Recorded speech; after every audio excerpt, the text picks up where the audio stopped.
Oh, yes, we live. We are live.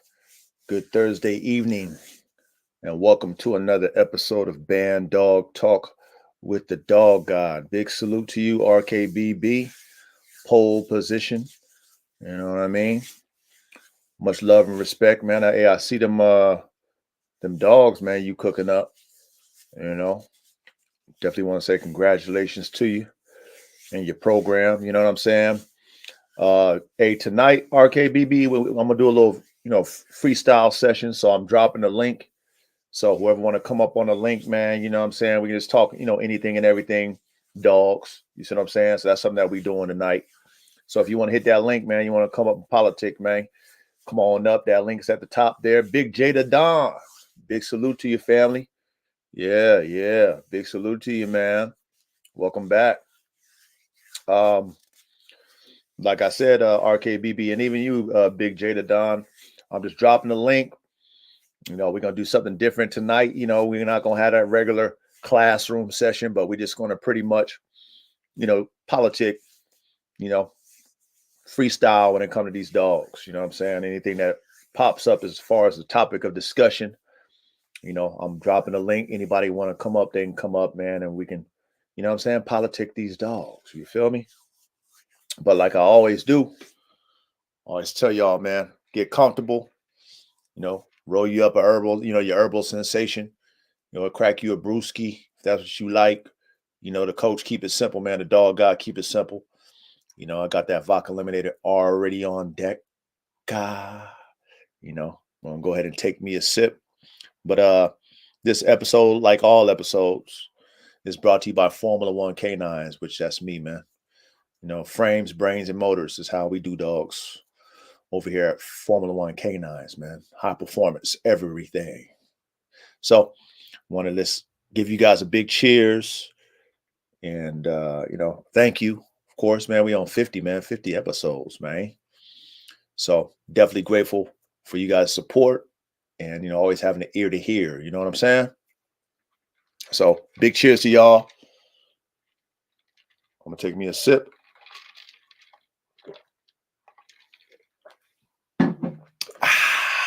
Oh yeah. Oh yeah. Like I always do, man. Let's see. Coach, I'm not sure if you know a lot about this, but I remember you were looking back on the live at Bandog History, and it spoke about the sporting Neapolitan Mastiff. They look totally different now. So, um, in reference to the sporting Neapolitan Mastiff, right? I was just told the difference from the breeder that I was able to get my Bandog Foundation uh, formula from, which was Buff Dogs. And when I bought the sperm of Roman and not Big Red, I'm sorry, um, Red Bull, and she was telling me the different breeds that were in those dogs, and she mentioned the sporting Neapolitan Mastiff, the German Boxer, and American Bulldog. And she was telling me the only difference between the regular Neapolitan Mastiff and the sporting Neapolitan Mastiff is they don't have all that loose skin. So somewhat similar to, let's say, Cane Corso.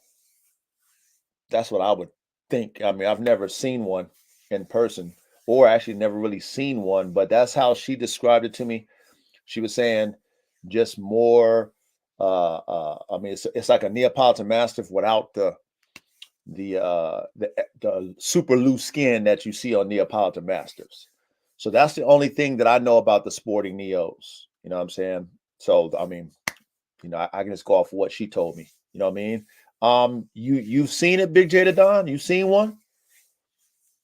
Like today's version of one, a sporting Neapolitan Mastiff. You seen one, Big J?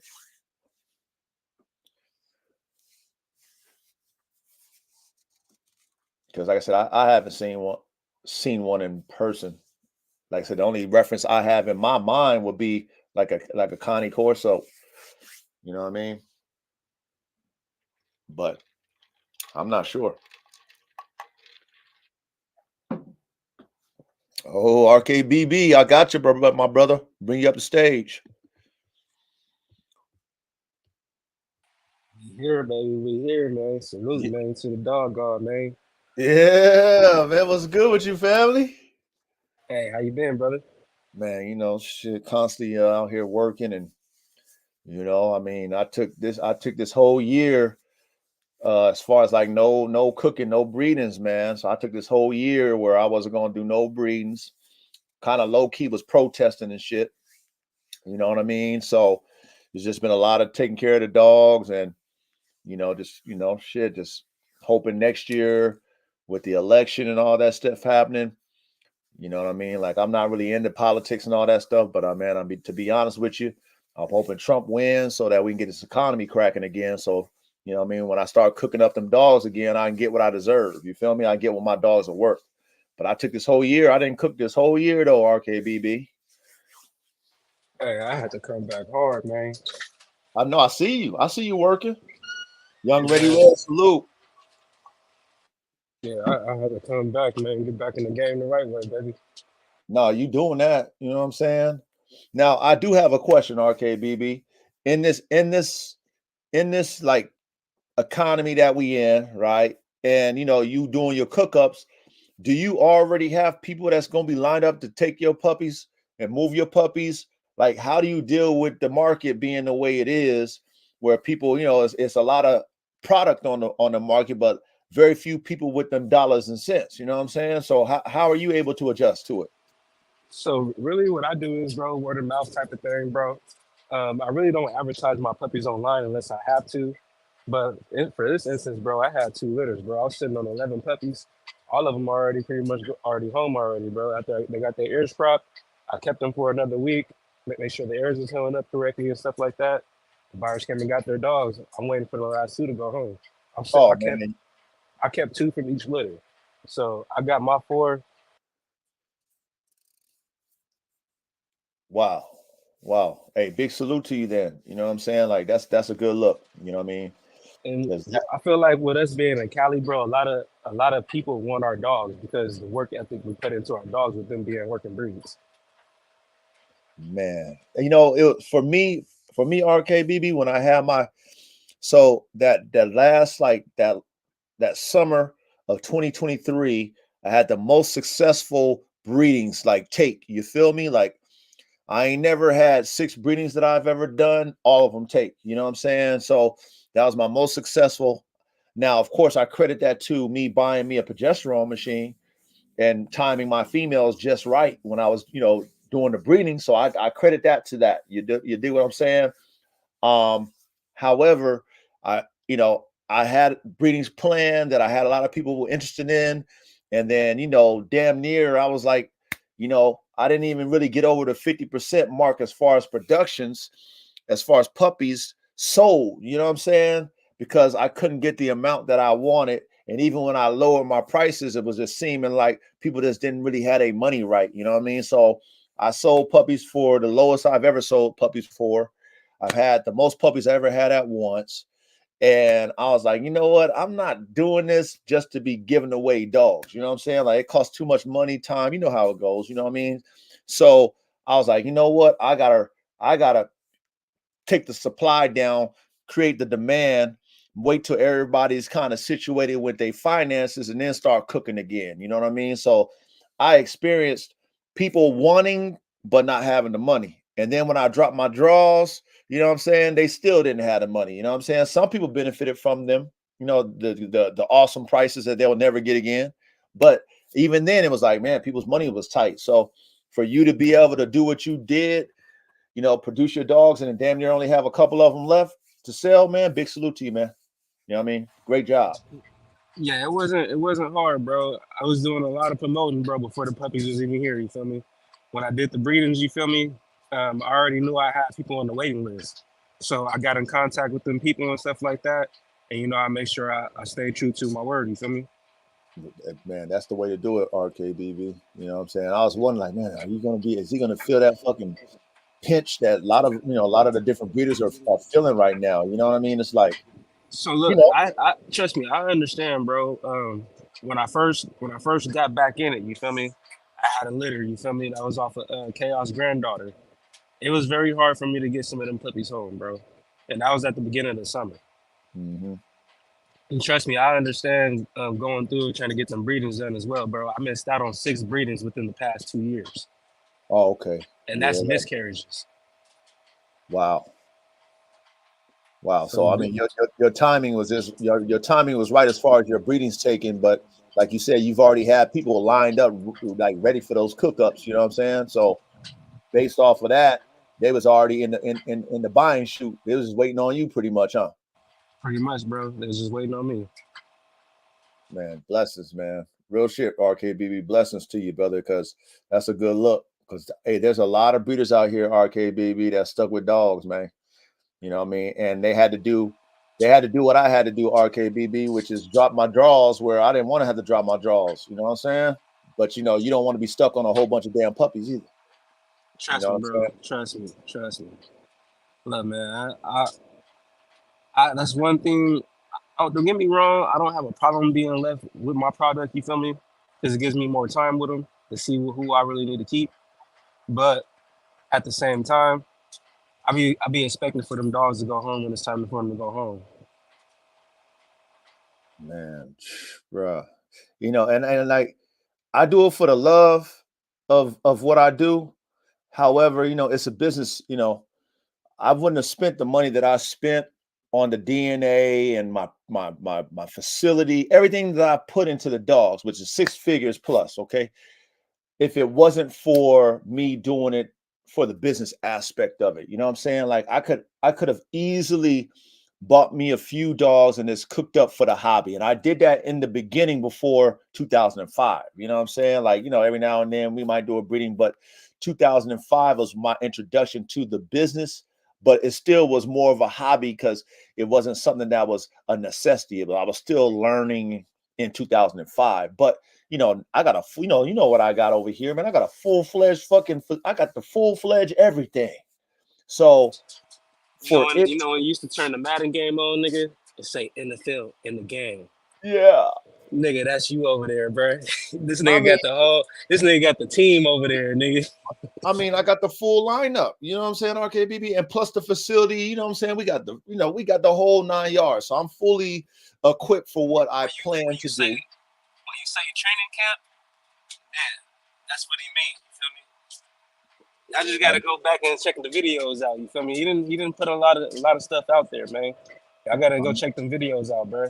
Oh yeah, oh yeah. I always tell people go back in time. Go to my Instagram, you know what I'm saying, and go back to when I first got on Instagram. You know what I'm saying, and then you get to see, you know what I mean. Like the boy been doing this for a cool little minute, but like I said, it's not a hobby for me. It's a business. You see what I mean? It's a business. So you know, I don't want to get caught up in the fact that we have to make money, but I don't want to downplay my product in a sense because of the market, put my product out there just because we need money to sustain the business, and then I'm dropping my draws on a superior product. It just for me it just didn't make any sense. So this whole 2024, you know what I'm saying? Like I had to sacrifice. You know what I'm saying? I had to go ahead and eat it, take an L for 2024 because I didn't produce nothing. You know what I'm saying? Like I'm not. I just can't do it.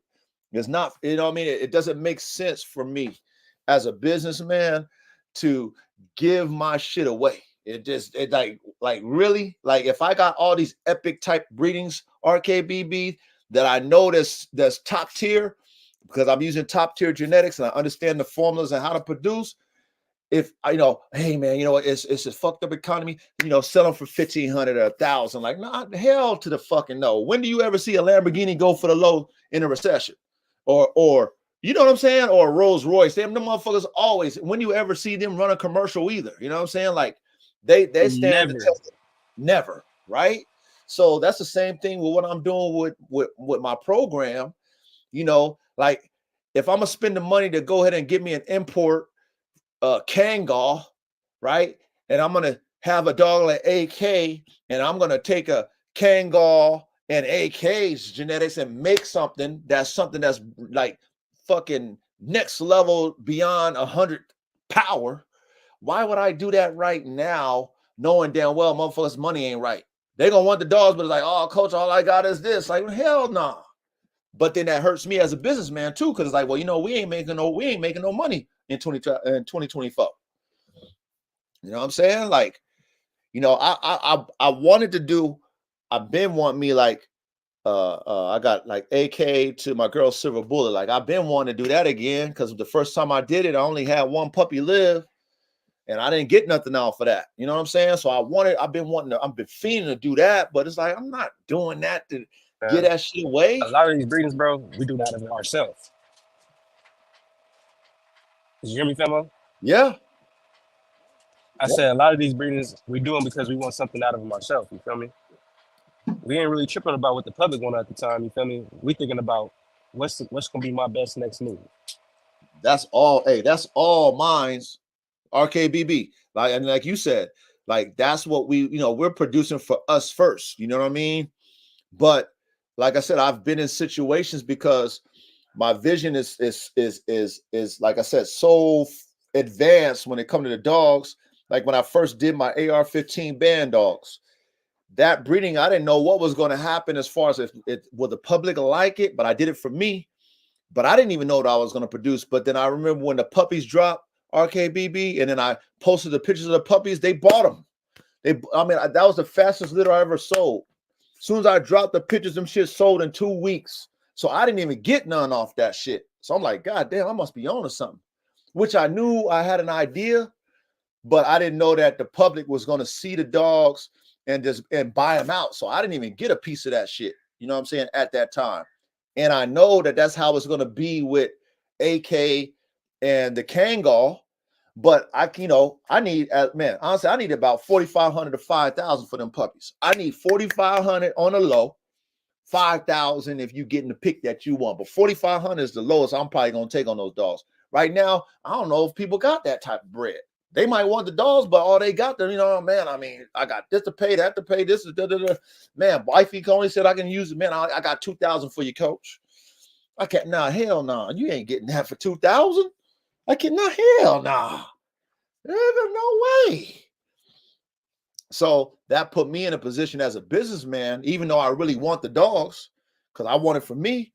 It put me in a position as a businessman, like you can't, you might want it now, but you can't, man. That doesn't make no sense. We just, if the market don't approve, then we can't be pushing it through this market. We got to wait for the money to start turning around before we start cooking.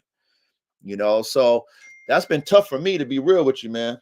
You know what I'm saying? It's been real tough for me to be able to be like, yo, I got all these top tier breedings, but I market is dictating me cooking, and I can't be pushing this top tier shit when people's money ain't right. Oh, hell nah, man. So it's been tough for me, man. You know what I mean? To be real with you. Because I want these dogs, but I just can't risk it, man. I'm not being stuck with dogs. One, and I'm not giving away dogs. Two. You know what I'm saying? So I just have to wait it out. That's why I asked you about, your scenario with yours, like how are you doing with that, with what you got going on? But man, God is good. I'm glad that you had people on deck waiting on it. And like I said, you didn't have to do too much marketing, man. It was already pretty much people waiting to do what they do and grab what you have, man. But, I'm proud of you, man. I see you cooking. I'm like, damn, RKBB is over there cooking, Hey, man, So, we setting ourselves up to do some good line breedings in the near future, brother. bro, I see you working, man. And I see you In got that. between, in between my XL bully bloodline that I already got, you feel me? I'm 7 generations in on that. God bless me with that, you feel me, over the past 10 years. And now I just started my first generation of my pure American Pit Bull Terriers. Oh shit.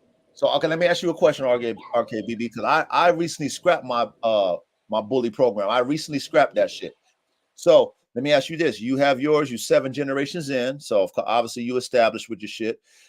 What do you see the market as far as the bully market, the XL bully market? I mean, I don't know if you even see it in a business aspect. I know you have a passion for it, for you producing what you have your vision for. But as far as, let's say, business wise, where do you see the bully market? Just for my little, just my reasoning why I scrapped it for me is because me being Formula One, I wanted to create a bully with a pit bull motor. Still look bully, brolic, you know what I'm saying, but have a pit bull motor. But at the end of the day, I feel that the market ain't they don't, what I mean, they wouldn't appreciate that. You don't get a bully with So drive, you know what I'm saying? so So I'm for asking you, go ahead.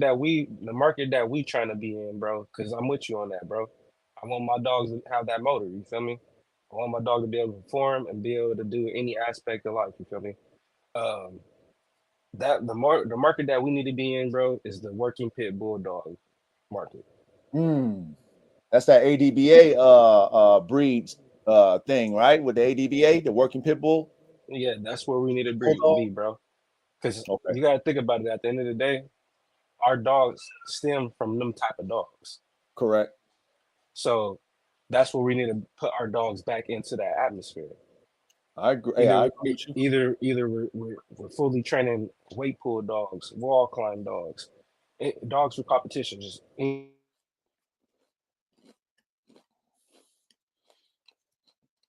No, I agree. I agree with you on that. You know, it's it for me because it's a business RKBB. Like for example, even with my pit bull program, right? My pit bull program I started in 2005. Okay, my pit bull program, mine. Now because I was looking for a blue dog because I wanted blues. I wanted a blue pit bull. Okay, back in '05. The blue colored pit bulls at that time, they were going for 2,500 and above. Okay, at that time, because a lot of people wanted the blue pit bull at that time. Okay, not the blue yeah, bully. that blue shit. When that shit came into Fab, man, I believe I probably was like 6 or 7, bro. This probably was like 03, 04. Yeah, bro, I wanted that so bad. RKBB. When I first saw that, when I first seen it in person, one of my partners had one, and I seen that gray color, but in a pit bull shredded up. I was like, "Ooh, I want one." You know what I mean? Because I ain't never seen it like that. You did what I'm saying? So right there, I was like, "Okay, I want one." Boom, I got it. I was like, we was breeding me and my partner. We got together. We was breeding it, and then based off of everybody wanting that, because it was a fad, but I wanted it legitimately, but it was a fad. I was at least able to get 2,500 in the beginning, right? Fast forward to where my pit bull program has evolved. You know what I'm saying? Where I added, you know what I'm saying, AK-47 chopper to my program because I wanted them to be bigger, stronger, and faster. You know what I'm saying? So now my price went up. You know what I'm saying? But then the market of the actual pit bull terrier market, you know what I mean? I'm new to people who buy pit bulls and their price points. So if I have a price point of, let's say, okay, I'm gonna plug y'all into this genetics and I'm gonna do the shorty low in my eyes, I'm like 4,000 and as low as 2,500. 2,500 on the low. 4,000 is what I want because y'all might not be accustomed to a dog like AK and his genetics. So being that I pay top tier for AK, okay, and I know what my pit bulls can do because I produced them, my dogs really should be worth, 8 to 12. But I'm gonna drop my draws because it's promotional. I'm like 4,000, 2,500. But man, when I was introducing the dogs to the market is like for pit bulls is like what 500 to 1,500 max. Some people might pay the 2,500 ticket. So when I Yeah, learned about, go ahead. if you shopping for a game dog, yeah, that's what you gonna spend between anything a little bit under 1,000 up to about I want to say 25. Yes. So I had to learn this though, RKBB. You feel what I'm saying? Like I had to learn this because now I'm in the market. I'm promoting what I call an XL Pit Bull Draco. It's my own pit bull, but the pit bull market, like you said, 500, 2,500 max or whatever. That's the range, right? So now I'm dealing with that clientele. So I'm like, well, man, I'm promoting a pit bull type. Pit bull market's only this and that. You know what I mean? So as far as a businessman goes, if I want to be profitable, I shouldn't be selling no damn pit bulls. You know what I mean? Even though my program, the essence of my performance dog program was my pit bulls. You know what I mean? And I wanted to uh, have my pit bull program evolve. That's why I added a dog like AK, because I wanted to make mine bigger, stronger, and faster, still keeping the pit bull phenotype, genotype. You know what I'm saying? That's my vision. So once I figured that out, I retired AK because it was like, man, you know, I'm getting the low end 25. I've sold some for 4. I sold some for 35. So anything from that 4,000 and to 2,500, I've sold my dogs for. I didn't. None of AK's dogs went no less than 2,500. But that's the peak of the pit bull market is about 2,500. You know what I'm saying? That's the peak of that shit. So for me as a businessman, I'm like, man, AK, I'm retiring that nigga. You know what I'm saying? Because I'm not. Hell no. Like, you know what I mean? Like, if you knew what them dogs was built to do, you know what I'm saying? 2,500, that's fucking, you're getting a jug. You know what I'm saying? You're stealing a dog from me at 2,500, but I really need 4 to 5 for that type of dog. So I had to pull back and retire my boy AK because it's like business wise, it don't make no sense for me to be marketing in the pit bull market. You know what I mean? The people who want pit bulls, they ain't got the money that I want. You know what I mean? Oh man, I give me a working, you know, you heard that before, RKBB. Give me that working man price and all that shit. Man, nigga, I ain't got time for that. Yeah, that's a nigga famous word. So me dealing with that at that time, you know what I'm saying? Big salute to you, show enough. Duravicio, big salute. Blah bang bang. Big salute to y'all, man. Welcome. What's good with you, T? Welcome, man. Hey, we just having a freestyle session. Hey, I'm gonna drop that link too. So if anybody want to come up and politic with me and RKBB, man, we just freestyling, man. We just talking about whatever, dealing with these dogs. So we're on episode 50. So this is 50 episodes. My goodness. So instead of us being in class like we normally are, man, we just gonna go ahead and freestyle and talk this dog. So I'm gonna drop that link again. But shout out to RKBB coming up here with me, man. We just, going back in time and matter of fact, RKBB gave me my first interview, man. So if y'all Yeah, ain't I was due for this one, man. We've been tied in for what over about 2 years now, fam. yeah, you gave me my first interview. You know what I'm saying? So if y'all ain't signed, if y'all ain't over there, subscribe to RKBB, go subscribe to him, man. He got some good lives on there. He interviewed a lot of good people too, man. He gave me my first interview too. So I got a lot of love for you, RKBB, man. Much love and respect. Like I said, I'll be peeping game. You know what I mean? Watching you from the sideline, seeing you do what you do. You know what I mean? So I ain't gonna lie to you, fam. You like a big brother, you feel me? Nigga, facts. you didn't share game with me, you feel me, nigga, when we first tapped in, you feel me? Before I even gave you the interview, you shed some light in the game, you feel me? You didn't have to do that with a youngin, but you decided to reach your hand out and you do that because you saw something in me, you feel me? Man, I mean that's a fact. You know what I mean? And that's one thing that's one thing about me, RKBB, and all y'all too. It's like I'm not an individual who want the fame, who want to be seen, who want to gloat and bloat, pat myself on the back. I'm the working man. I'm the one. I'm the general out there on the field with y'all. You know what I'm saying? Front line. And y'all telling me like, coach, y'all, we need you over here. You know what I'm saying? You the brains, but I'm really a worker. You know what I'm saying? So I relate to the guys who's ground like from the roots. You know what I'm saying? So I love, like yourself, RKBB. You got a vision, you got a plan, you cooking. You know what I mean? You sticking to your vision, you working. That's me. So anybody that I see, whether you at the top of your program or you just starting, the ones who really have a vision and is sticking with it and working towards it, that's who I gravitate toward. You know what I'm saying? So I never feel like, you know what, I made it. Because I know every time that I'm trying to produce something, I want to be better. You know what I'm saying? So if I see you coming up and you pushing the envelope, RKBB, I'm watching from the sidelines, watching your games. Man, you inspire me. You know what I'm saying? Because like, look at my young boy. You know what I'm saying? He cooking, he stay cooking, he doing his thing. I see his production, I see him doing his thing. So we all feeding each other.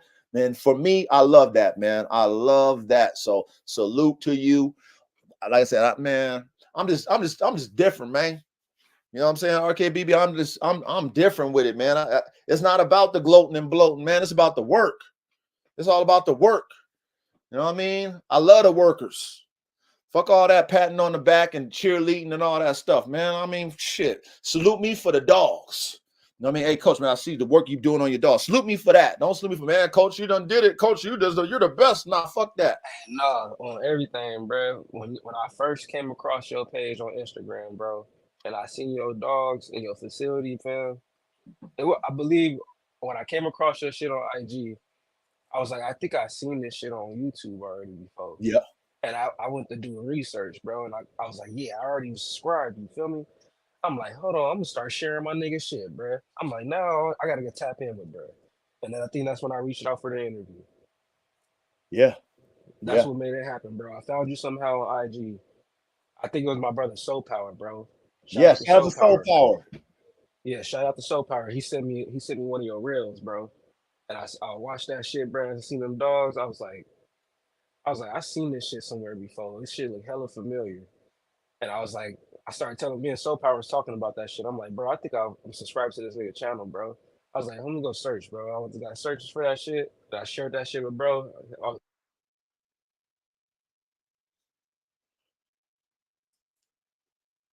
No, hey, big salute. You know what I mean? Straight up, big salute. You know, and the rest is history. You know what I mean? The rest is history. And what we do with these, performance type dogs.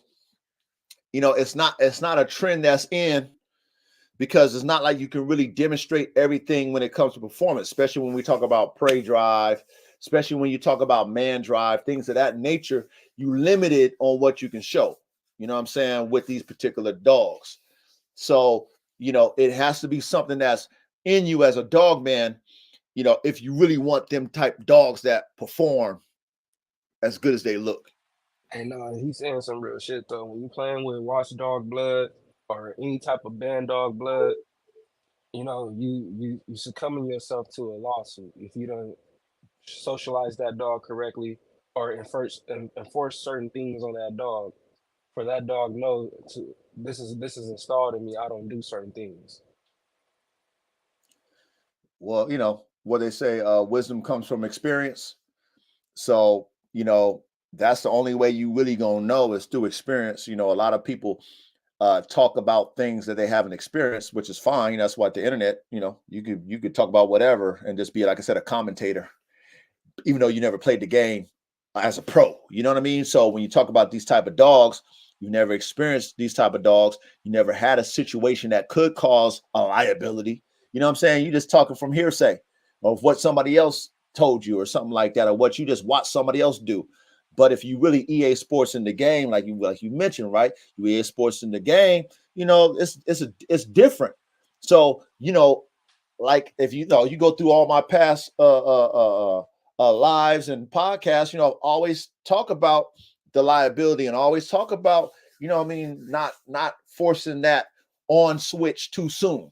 You know what I mean? Like, don't, if you know your dog has it in the genetics, don't force that right now. Now, it looks good when you're trying to promote your dog doing certain type of sport, like schützen and all that type of stuff. That's cool if that's your lane, right? But if you cooking up dogs, let's say like I cook up dogs where genetically I put it in a blueprint to want to shake, rattle, and roll, to want to kill Bill if necessary, that's something that's going to mature in them because it's in them. You know what I'm saying? Like you're gonna be 7 foot, you're gonna be 7 foot. You know what I'm saying? So You're this gonna is be something I want to strong. bring. So this is something I want to bring to light. You feel me? With my experience, I didn't deal with a man biter in my line before. You feel me? My main dog Chaos, his mother was a man biter. That's why I put her down. So just recently, with the breedings that I have done, the male he ended up turning on me when the female is in heat. Now I didn't Really? watch this, bruh. I didn't watch this dog grow up from a puppy.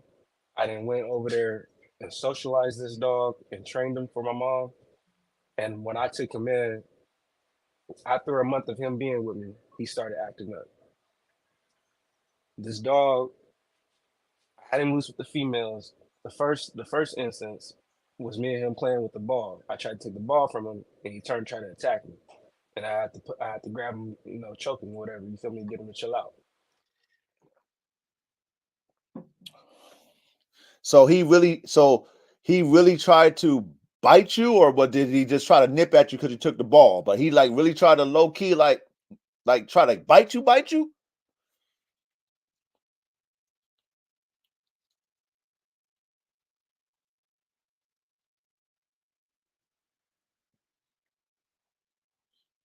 Are you there, RKBB? I don't know if you're talking. We can't hear you.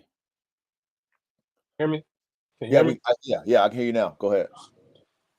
Yeah. So the second instance was when the female was in heat, and he out there running around with her.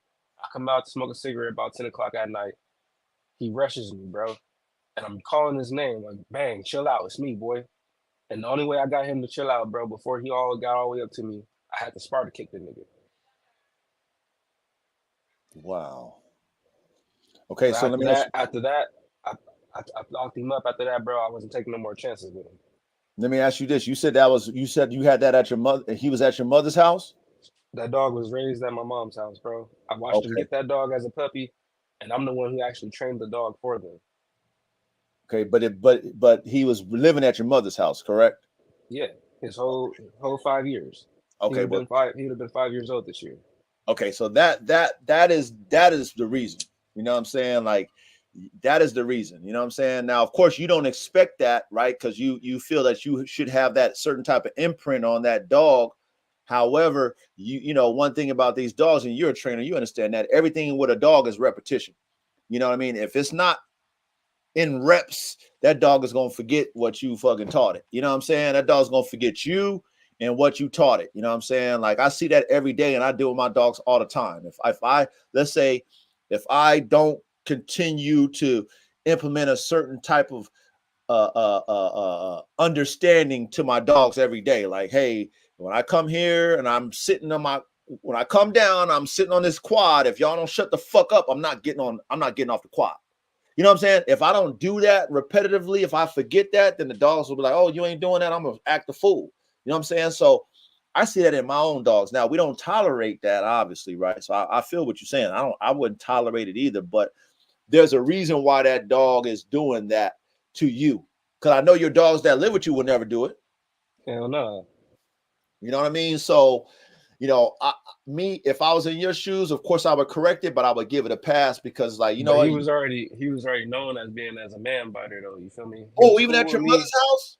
He was cool with me and the family. You feel me? Everybody in the house, he knew me. He was cool with us. You feel me? Anybody outside the family, he was trying to bite. Well, I mean, I got dogs that would do that. You know what I'm saying? Like, I got dogs that would do that. Cowboys gonna do that. Because These, I'm the one who enforced the structure on him. yeah, but he hasn't seen you in like you said, 5 years. I mean, you done No, lost I was that. going over. No, I was going over there. Okay, so you were still interacting with him within those 5 years. Yeah, I was going over there like every like so often, like a month or so, bro. Taking him out to Okay, the park, playing with him with the fur pole, making sure he having fun. You feel me? Because they okay, wouldn't. They was their dog. They wasn't taking care of him. You feel me? He was on socializing their hands. okay. I get it. I get it. Man, that's I did all the socializing. so okay. Your analysis as a dog man and a trainer, like, what do you think that, like you said, like, what do you think triggered him to get? I think it was the females being in heat. It was his first.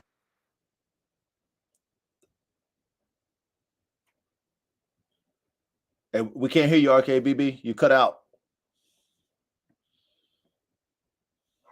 When he got in my hands, that was his first time breeding. He ain't Oh, never been bred before. okay, so he was just fucking he was distracted by the cooch. Yeah, that's what I think it was, bro. And Yeah. then the second, I had another instance with one of the females. You feel me? The new female that I ended up getting, where I got the red stuff from, she ended up flipping on me. Before she flipped on me, before she had the puppies, she bit one of my sons. So Oh that was hell already no! yeah, that was already a no no. She did that over food. She ain't never Hey, you cut out RKBB. You cut out. my screen. It's because my screen keep going out. Okay, there we hear you. We hear you now. Yeah, so when I first got her, all the way up until before she got pregnant, she was never doing that shit. She wasn't going by the kids when they ate their food, none of that shit. When she got pregnant, all of a sudden one day she decided she gonna snatch the food out of my son's hand. So she went to snatch the food, she bit my son as she was snatching the food. Okay.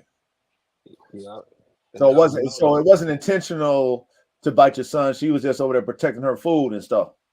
It wasn't her food; it was my son's food. Oh, he was trying to take. Oh, so she was trying to take your son's food. It wasn't even hers. Yeah, Yeah, that's a no no. That's a yeah, no that no. was a no no already. You feel me? So Come on, the man. only reason why she got a pass because she was pregnant. I knew the puppy was gonna be getting born pretty soon. So when she did have the puppies, the first 3 days she was good, bro. One day I go in there to try to check on the puppies. She launches at me. Mm, wow. And this is a dog you raised? I was like, that's it. RKBB, this is a dog that you raised? No, I just got her. I had just Oh, got her. This is a new female that I was bringing into the program. She was pure pit. oh yeah, damn. And just like the male dog that I got from my mom's house, he was pure pit. Nothing crossed into him. Wow. Wow. You know, So so okay, so then of course you had to keep that around or her around because you got some new puppies or whatever. So now you've had the puppies. How many did you keep off of that? I kept two puppies off of there, You kept a male and a female? male and a female.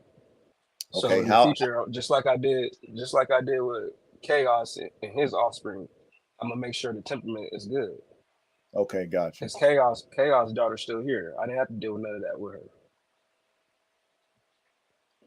So I Damn. noticed something different in the temperament, Yeah. starting with Chaos and down from there. So now with the new blood, now I gotta pay attention because both parents was man biters, Yeah. Yeah, you do. Yeah, you will. Yeah, you will. You know what I and that's just mean? from my experience. Yeah, and that's smart because you only gonna know that through that experience. So good thing you was able to see that from both the mom and the dad, and now you know, okay, if this dog start acting up, we know it's genetics.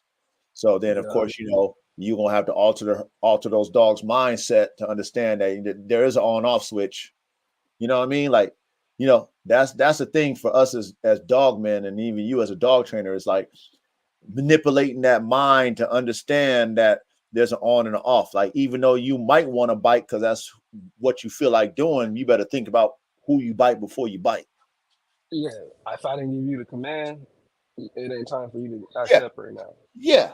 Period. I don't care if it's in you or not. You know what I'm saying? If I'm not giving you the okay, the thumbs up to do it, boom. But if you got a dog that's unstable like that, like how I was dealing with, let's say my boy Cowboy, you know what I'm saying? I made sure that people who wanted to go and see him, because a lot of people like that motherfucker, I let them know, like, hey man, don't get too close over there. Like if you want him to get to know you, don't be intimidated with his energy. Put your hand down. You know that old school, put your hand down, put it up against the gate, let him come to you. Don't be over there thinking it's all sweet and that motherfucker get you. You know what I'm saying? Because he looking at you like he want to, you food. So over time, right? Over time, as he got older, he more can comprehend a threat now, where before he was young and piss and vinegar. He don't care if I don't know you, you a threat. It's like, wait a minute, boy. You gonna cause me a lawsuit, man. The pool guy, you want to bite everybody. So that's something that us as dog men got to see, and we got to make sure we shape that thought process in that dog's mind. You know what I mean? Yeah, I feel like where it started with Chaos's side of the line. His mom, she was an F1. So I mean, she was coming off a bully and a Bandog. Okay. So something with that hybrid rigor, it was unstable. Okay.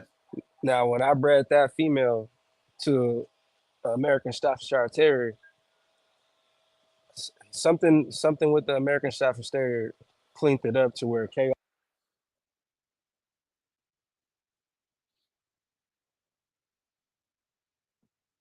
Hey, we can't hear you, RKBB. You cut out. With Chaos's father, he was American Staffordshire Terrier. So when I bred that dog to his mom, the American Staffordshire Terrier cleaned something up in that blood to make it where to Chaos had a way more balanced temperament. Okay. Okay. Now that was that just a random cook up and it worked, or was that something that you thought that Staffordshire would do? That was coming off of my beginning when I first got into the dogs. You feel me? I had bred some American Staffordshire Terriers before I started playing with the bullies and the band dogs. Got you, got you. So that was something that you knew that was already in the genetics. That's that balanced temperament, that good temperament. Yeah, because I remember how the dogs act. Certain dogs that was in the blood, they'd get your ass, but the motherfuckers knew when to get your ass. Yeah, that's the key right there, man. That's the key right there. You know, and that's the same thing with me. It's like I don't want to breed liabilities. I mean, it's a thin line when you playing with maximum performance type dogs, maximum drive dogs. Is a thin line because a dog has a mind of his own. But a dog that's automatically think and kill zone, like it's like think and kill, neutralize. That's a hard thing to really like cooking a dog is on off switch or that understanding. So it's going to take someone like yourself, someone like myself, dog man or dog woman that have strong alpha characteristics to see those things and not be deterred, but also make sure you nurture that dog's mind early bird. You know what I mean? And that's why I always tell people with my dogs, like, don't turn my dogs on in that first year. That first year that you own my puppy, you need to be making sure you love on that dog. Let that dog understand that it does not have to think of a kill because it wants to, or you know what I mean? Like when you have puppies that kill each other, like you see puppies doing it, they don't know no better. They like they little kids, they little, little toddlers, but in their nature, they're like, ooh, this is primal. We're gonna fight, but I'm actually gonna kill you in a fight. Like, wait a minute, little nigga, little doggy. No, that's you ain't just gonna kill because you feel like it. But that's be careful what we cook up. We just might get it. You know what I'm saying? So us as dog men, we got to be aware of that too. You know what I mean? But that's good that you was able to have that Staffordshire that you cooked up back in the day, and you knew the temperament, and then she or he offset it what you was experiencing with your F1. You know what I'm saying? Or your other type breedings that was cooking up them damn man biters. Yeah, I definitely fixed it for me because what I ended up doing after that was I took Chaos to his littermate sister to produce his daughter that I have in the yard now, and I feel like with something that I don't know, it probably reached to something that had a better temperament. You feel me? Because Yeah. with this female, I ain't had no problems with her. You feel me? I just brought her back to the yard, and she's been gone from this yard since shit about 2 years, bro. I just got her back this year, and she remember my sons. You feel me? Because I used to have my sons with her.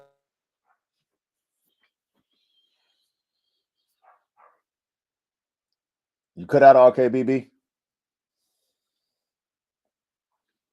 One of the things I do is with the puppies, you feel me? I always had the puppies running around with the kids out there in the front, you feel me, when they're born here. And Good. that female, she remembered being on the front porch with the boys and stuff like that when I brought her back this year. She's been gone from this yard for 2 years. And she's a hell of a good female, bro. I was even bringing her in the house, bro, with the puppies, all kind of stuff, bro. She wasn't looking at my kids when they run around playing with the toys, none of that stuff, bro. Hey, RKBB, man, T got a question for you, man. He said, what's your band dog goal visually and mentally? Actually, where I'm about to start doing, bro, I'm gonna be doing some line breeding between my pure American Pit Bull Terriers and my XL American Bully Dogs. Pretty much You cut out, RKBB. what I'm gonna be doing is influencing the Pit Bulls with my bullies. You feel me? Because they have the same sire, they just have different moms. Oh, I like that. Hey, that's what I was doing too with my high performance bully program. I was throwing my pit bulls and into my bullies and shit. You know what I'm saying? So that's smart. Coach, who you think I learned the game from, Coach? Come on, man. Who No, you think I learned the gun? Who you think I learned the game from, huh? no, I appreciate you. You know what I'm saying? Like, hey, not a lot of people pay attention in class, RKBB, real talk. You know what I'm saying? Like, not a lot of people pay attention in class, but, I see you. Like I said, I'm on the sidelines watching, man. You know what I'm Man, saying? I've been in cahoots with you for the past 2 years.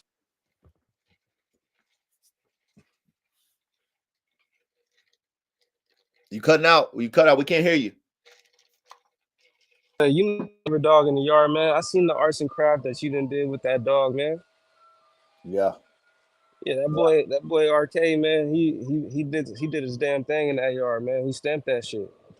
Yeah, he did, man. And I that, don't and got that. my I don't got my boy Chaos no more. You feel me? So the next dog that I had in line was that boy Bang. You feel me? Oh, I didn't hold on. What happened to Chaos again? What happened to Chaos? I took a big L on Chaos, man. You know, I had him right here in the yard, bro. When me and my baby mama split up, and she wasn't getting her way at the time, bro. You know how females get. Yeah, She ended up getting rid of him in front of my mom's house, bro. And I wasn't.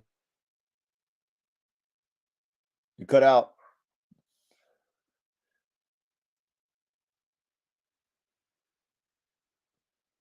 And let's just say animal control got around there. I was at work, bro. I couldn't get to my dogs, man, to save them, bro. Oh man, that's horrible, man. Oh, hey, one thing I'm gonna tell you this. I'm gonna give you some advice. I don't know what your money situation is, but for the future, being that you really serious about your program, always go get your mails collected.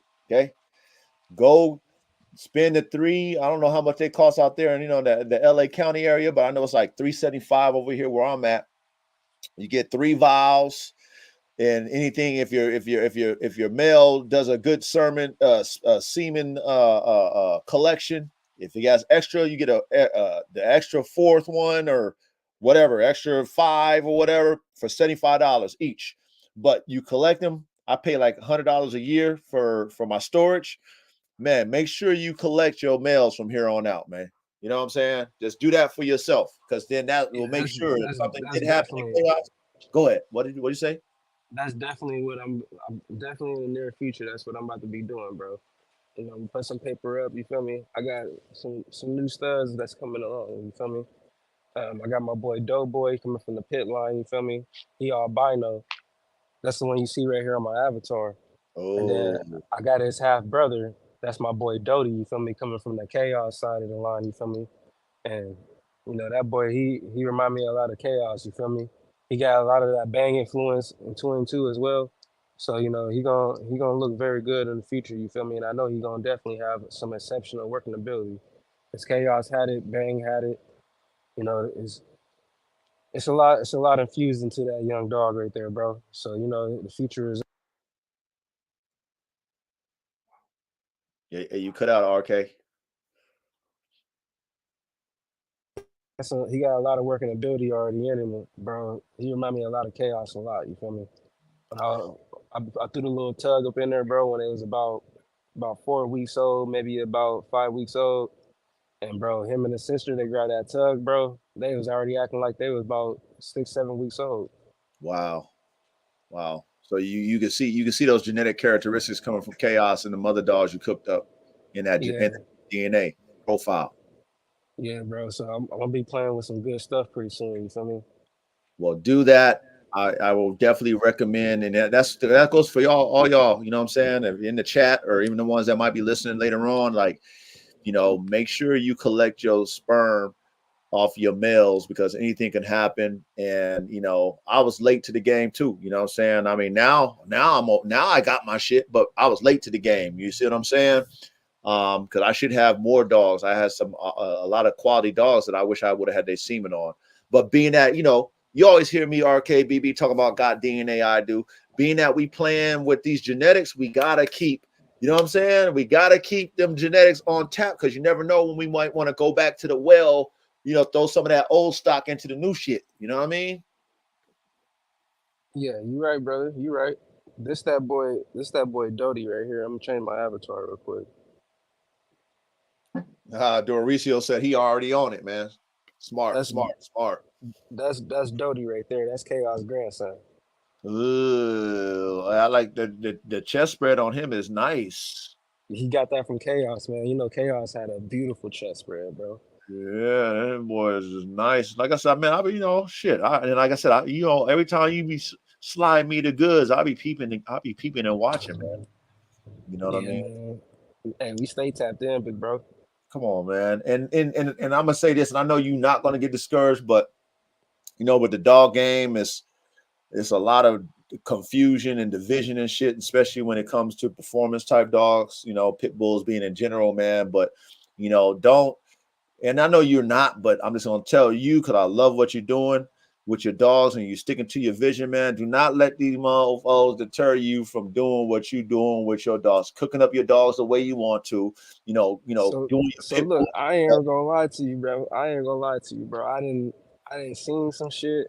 I ain't heard some shit. And I just been staying away from that shit, you feel me? So, I just take it how it is, you feel me? I already know what I'm doing over here, you feel me? We in our own lane with this shit, bro. Period. Period. You know what I'm saying? And I just don't want you. And I know you're not, but you're young. So me as someone a little bit more, but a little older than you, I just want to encourage you, like, yo, regardless of what these motherfuckers be talking about and how they try to downplay this and downplay that, and want to keep people in a box that's old as hell. Like, nah, you know, us who are innovators, that's what makes, I mean, that's what turns the page is people like ourselves who innovate and move in our own lane, create a lane, and then now that's the wave. You know what I'm saying? But if you get caught up in what everybody else is trying to tell you to do, oh, your dog is this, if your dog ain't that, it's a cur, and all that shit that don't make no sense to real dog men in the field, but to the status quo and to just talking and all that other shit that goes on in the dog community, especially the performance dog community. I mean, it's easy for, let's say, young men like yourself to get discouraged. Like, oh man, I don't know, well, they kind of downplay what I'm doing because I'm creating my own wave, and oh, this dog They ain't gonna be shit. mad. You They know gonna be how it mad, is. bro. They gonna be mad because I didn't produce some blue pit bulls, you feel me? That came out of a red dog and a black dog. Okay, let me can I elaborate a little bit on what you just said right now? You don't mind? Yeah, they, So they gonna be mad. Go ahead, fam. okay, so see, that's what I'm saying, when you educate it and you have experience in dogs. Okay.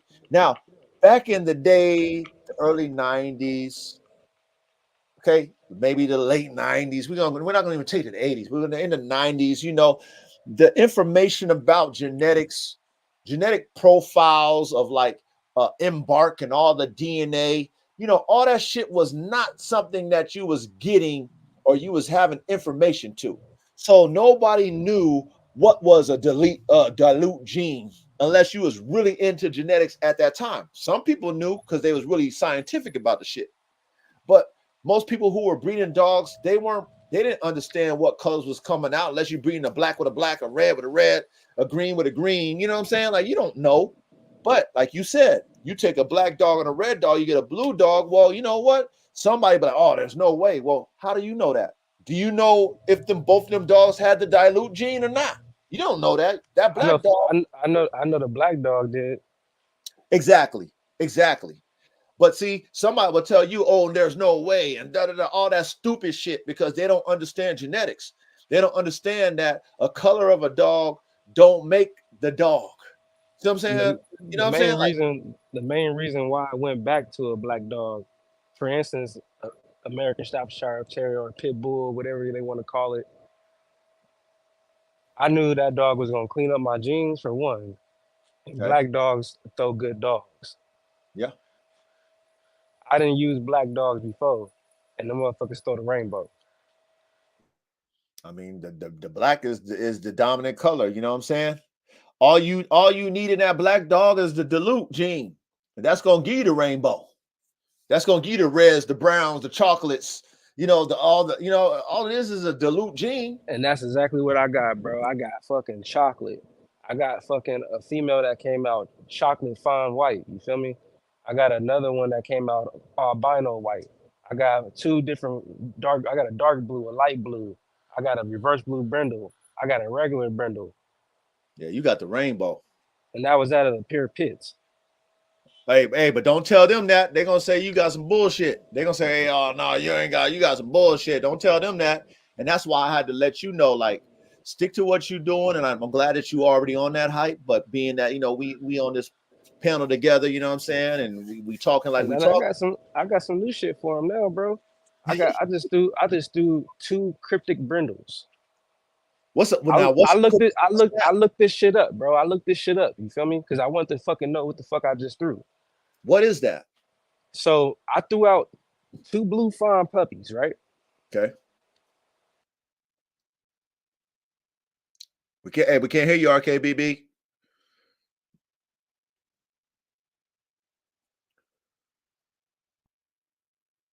My thing keep timing out.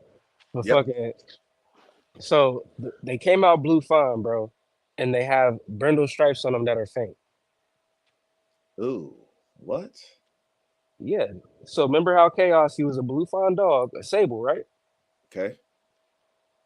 His grandkids came out blue fawn just like him, but they have fucking brindle stripes on them. They look like faint blue stripes. So it's like almost like a ghost tribe, but like a ghost brindle. Like, you know how the merles be coming out cryptic with the, you barely see the fucking merle faintly? Yeah. That's how they fucking came out, bro. You fucking see the brindle faintly on them, bro. Ooh. So when I seen it, because when they were first born, you didn't see it at all. They look like blue fawn puppies. I thought that shit on the stripes that they have on their back now. I thought that was the black sable on their back when they were born. Now when they started getting older, the shit started turning into like fucking like it looked blue and it's like faint. You feel me? Like you can see stripes, Ooh. but you can only see it on certain parts of their body. Like on their back, you'll see it certain parts on their leg. Like you'll see it on certain parts of their stomach. I'm like, what the fuck? Wow. Yeah, you did throw the rainbow, man, with the different patterns too. And that's coming off of chaos shit. Wow, that's impressive. That's Now impressive. I was already throwing oppressive shit with them dogs. I was throwing out fucking cream fawns. You feel me? Remember Hennessy? She came out fucking looking damn near white, Yeah, that's right. and Wow. that was a chaos daughter. When chaos was a puppy, he damn near looked like he was We can't hear you, RK. chaos when he was a pup. He had like that cream to him, and then as he got older, he started darkening up, and he was coming off of two reverse blue brindles. Wow. Wow, bro. Bro, your lab is looking. Shit, I'm looking at them. I've been peeping game. The lab is looking good as far as in productions, man. And then for Yeah, you to, I went brindle crazy for a while, bro. When I did the bully bandog breeding, I took a regular bandog brindle female to a reverse blue brindle bully male. They produced a reverse blue brindle female that came out lighter than the father. mm, So I already knew what I was playing with. Now, when I went back to the American Staffordshire side, I took a blue male to a black female that came off a brindle male and a blue female. The black female oh, came off a brindle male and a blue female. oh, that shit So nice. when I bred her to a blue male, they threw chocolates, they threw reverse blue brindles, they threw blacks, they threw everything. Hey, let me ask you this, RK. What made you cook up your pit bulls, man? Like what made you want to cook up your pit bull program? So maybe jump back into the pit bulls. I came across the female. She reminded me of them old family red nose back in the day. You know how they Okay. used to come out white with the patches, with the light brown patches. Yes. Man, I seen her. Man, it took me back to I was like 4 years old, bro. I was like, I gotta have her. You feel me? So I snatched her up, and this is the female that bit my son and turned on me when she had the puppies. Oh man. So Yep. how many did you keep off of that litter? Two? I kept two. I kept both the Okay. reds. I kept the white chocolate and fawn female, and I kept the albino boy. Okay, so that was the boy that you had on the first post was that boy, right? Yep. On your first profile picture. Yep. Oh yeah, he nice, nigga. He nice, nigga. And then Yeah. with the bully pit cross, I kept both the cryptic brindles. Oh my goodness. Yeah, hey, once they know your formula, let's say them dogs turn out to be, true performers, right? Them pit bulls that you produce, right? And if you tell them the formula, they're gonna tell you, let's say you didn't tell them the formula and them dogs was true performers, right? They lived up to the standard of what we expect our pit bulls to be, right? And then if you tell them, hey, by the way, you know that there's blue dogs in this, man, then they're gonna discredit your dog as a pit bull once you tell them that. Yeah, and at that point, they can kiss my ass. Cause Ah, it ain't no matter what they say. They uh, wasn't the ones who cooked the shit up. facts. They wasn't the ones who shed the fucking time to fucking raise them dogs up to see the phenotype. Right. Right. And the genotype. You know what I'm saying? The ability of it being a real bulldog. You know what I mean? Fuck the color. Color don't make no bulldog. It don't even matter about the color no more, bro. Nigga, it's everything under the fucking moon in these dogs. It never did even in the past either, man. That's some internet shit. You know what I'm You know saying? what's crazy, bro? I remember back in the day, niggas was breeding big dogs, the little females, you feel me, and they was getting everything. Of course. EA, even back in those game dog days, they was breeding anything and getting anything. Don't Yeah. that's what I'm saying. Don't let this internet shit I didn't fool you. have OG breeders. I didn't have OG breeders, bro. Tell me they're breeding double XLs with game dogs. They're crossing four different type of game dogs with a red boy Jocko double XL cross. Bro, they was taking Red Boy Jocko or whatever, all them old school And bloodlines and breeding that's those my with. I'm talking about back dad's in the day. Watch that's this my though. dad's OG. You feel me? My pops OG who got him in the dogs. Who told me this? Oh shit, we got checkers up in here. Hey, but hey, check this out. They was taking those game dogs back in the past. Some old timers was taking them game dogs back in the past and crossing with hound dogs and greyhounds and Ah! all kinds of shit. You know what I'm saying? All kind of shit. Hey, look at it. Look at. Oh man, why you don't want to come up, man? What a What the vagina. fuck? What What, a that's one of your trolls. That's one of your trolls, fam, bro. I guess he was a troll. I let him up. You know what I'm saying? I That guess he was nigga just did. surprised. That nigga just did some goofy shit and left. Come on, you know how it goes, man. You know, you always gonna have them feminine tampons that come up in here. You know what I'm saying? Feminine and acting all, girly and shit, man. You know, I let him up. But hey, it is what it is. It is Hell what it yeah. is. But Shit, but I'm gonna get in here in this house, fam. I just had got off of work when I had fucking hopped on, fam. I was like, man, let me get up here with my nigga coach real quick, man. I done caught her, ah, you feel me? man, we appreciate you, man. No, it's all Usually, love, man. usually, usually when I catch your shit, bro, I be getting off of work, bro, and you already be done. I'm like, Yeah, man, I'm just gonna catch the replay, show my love, you feel me? Hit that like button and share this bitch out. yeah, man. I appreciate you, man. Thank you for sharing and you know what I mean, letting us know everything that you got going on, man. Congratulations on the productions, man. Amazing. Keep it up. Hey, I got one more gift for y'all, man. Hold on. Let me flip this camera real quick. This is that Oh man, chaos daughter. we have another person. He probably gonna do some gay shit too. This that chaos daughter, man. This is the gift for the family over here, man. This is Cardi, man. This is one of my best dogs productions. You feel me? She has the confirmation that we produce on a consistent basis. Give me 1 second. Yes, sir. Cardi, come here.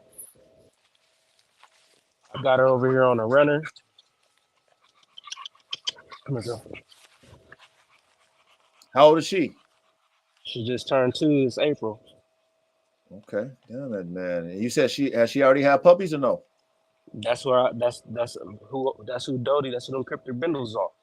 Oh, okay. So she already had her babies, huh, man? She bouncing back Produce them really cryptic good. bindles, famo. Come Yeah, here, baby. man. She thick, man. Hey, this that XL. It's that working XL blood, man. Yeah, she really thick, man. Good job, brother. Good job Where we on get that. that. That's where we get that chest spread from. Yeah, I see that. I It's see that. coming straight through the line, man. This is one of my fourth generation dogs right here. No, that's impressive, brother. You know what I'm saying? I'm proud of you, man. Like I said, Yes, I'm on the sir. side watching, see you cooking and stuff Yes, like sir. You that. know I have to show him, man. The man right there on the avatar. Hey, big salute to you, man.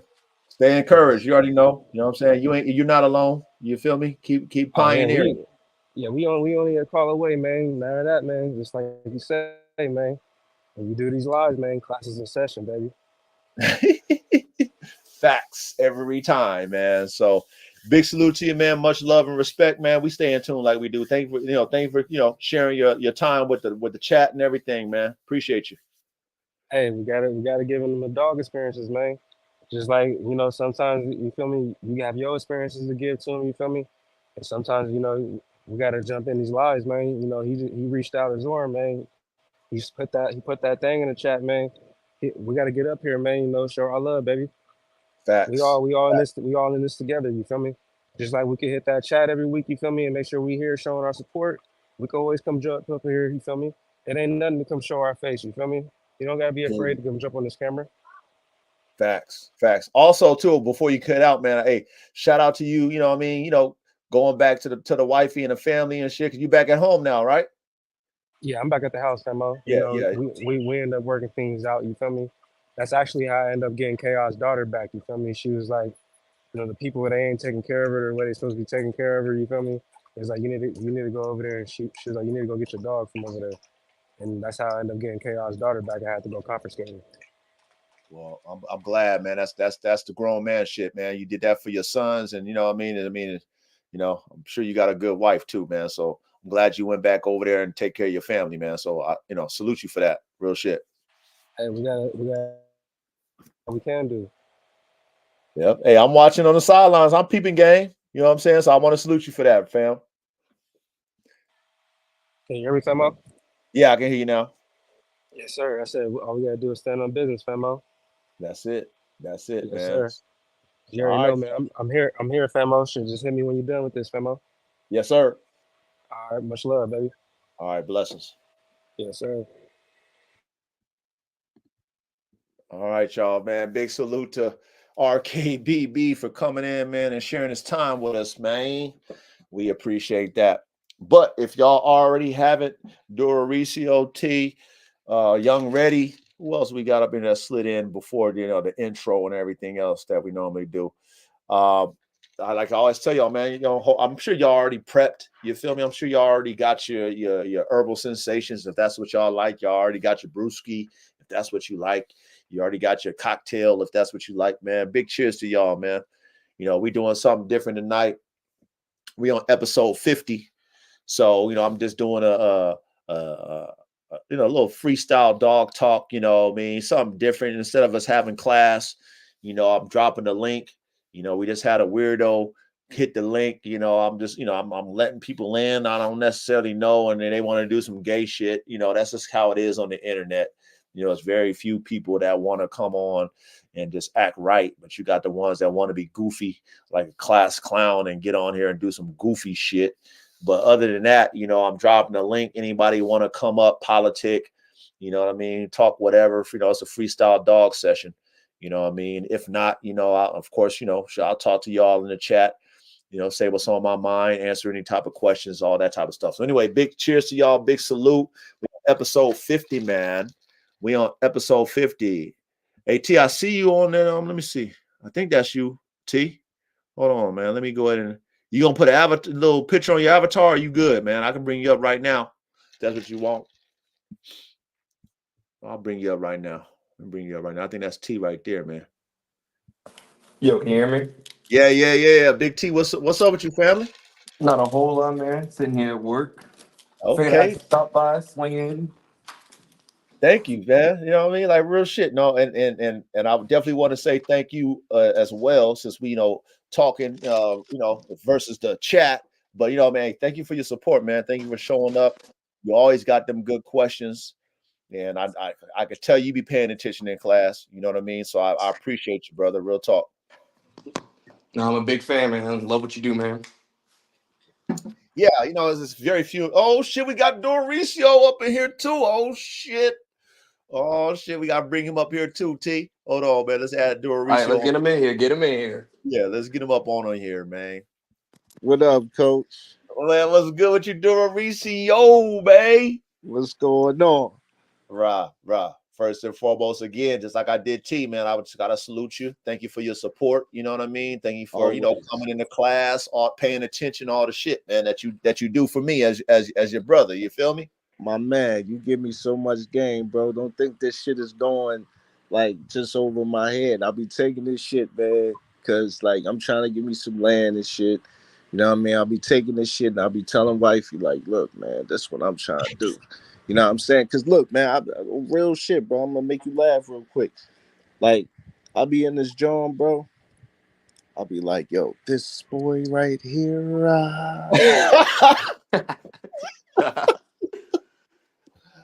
uh, oh man, yeah, yeah. I had to do that to add a little personality to the playbook because people want you to be, a influencer, a character in a sense, and it's like I've always Right, got to do it for the dogs. You see what I'm saying, Duro? right, Like it's about the dogs for me. It's not about me, but at the same time, I do have a personality. I mean, I am the coach at the end of the day, but right, I don't want to. I'm not trying to be the focal point of this. I really want it to be about my dogs. So let's say if my channel blows up, the dogs blew it up. It's not, oh man, we like coach. We, you know what I'm saying? Like, it's not for me, it's for the dogs. But of course, we got to put the little twist on there, put the little shout on there.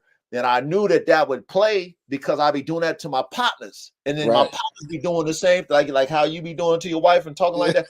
My partners be doing that shit to me. We be playing low key, playing each other like that too. They call me up with the same shit. Hey, coach, you know what I'm saying? We be bullshit like that. So I already knew that shit would catch on. But salute to you though for that. You know what I mean? My man, much love.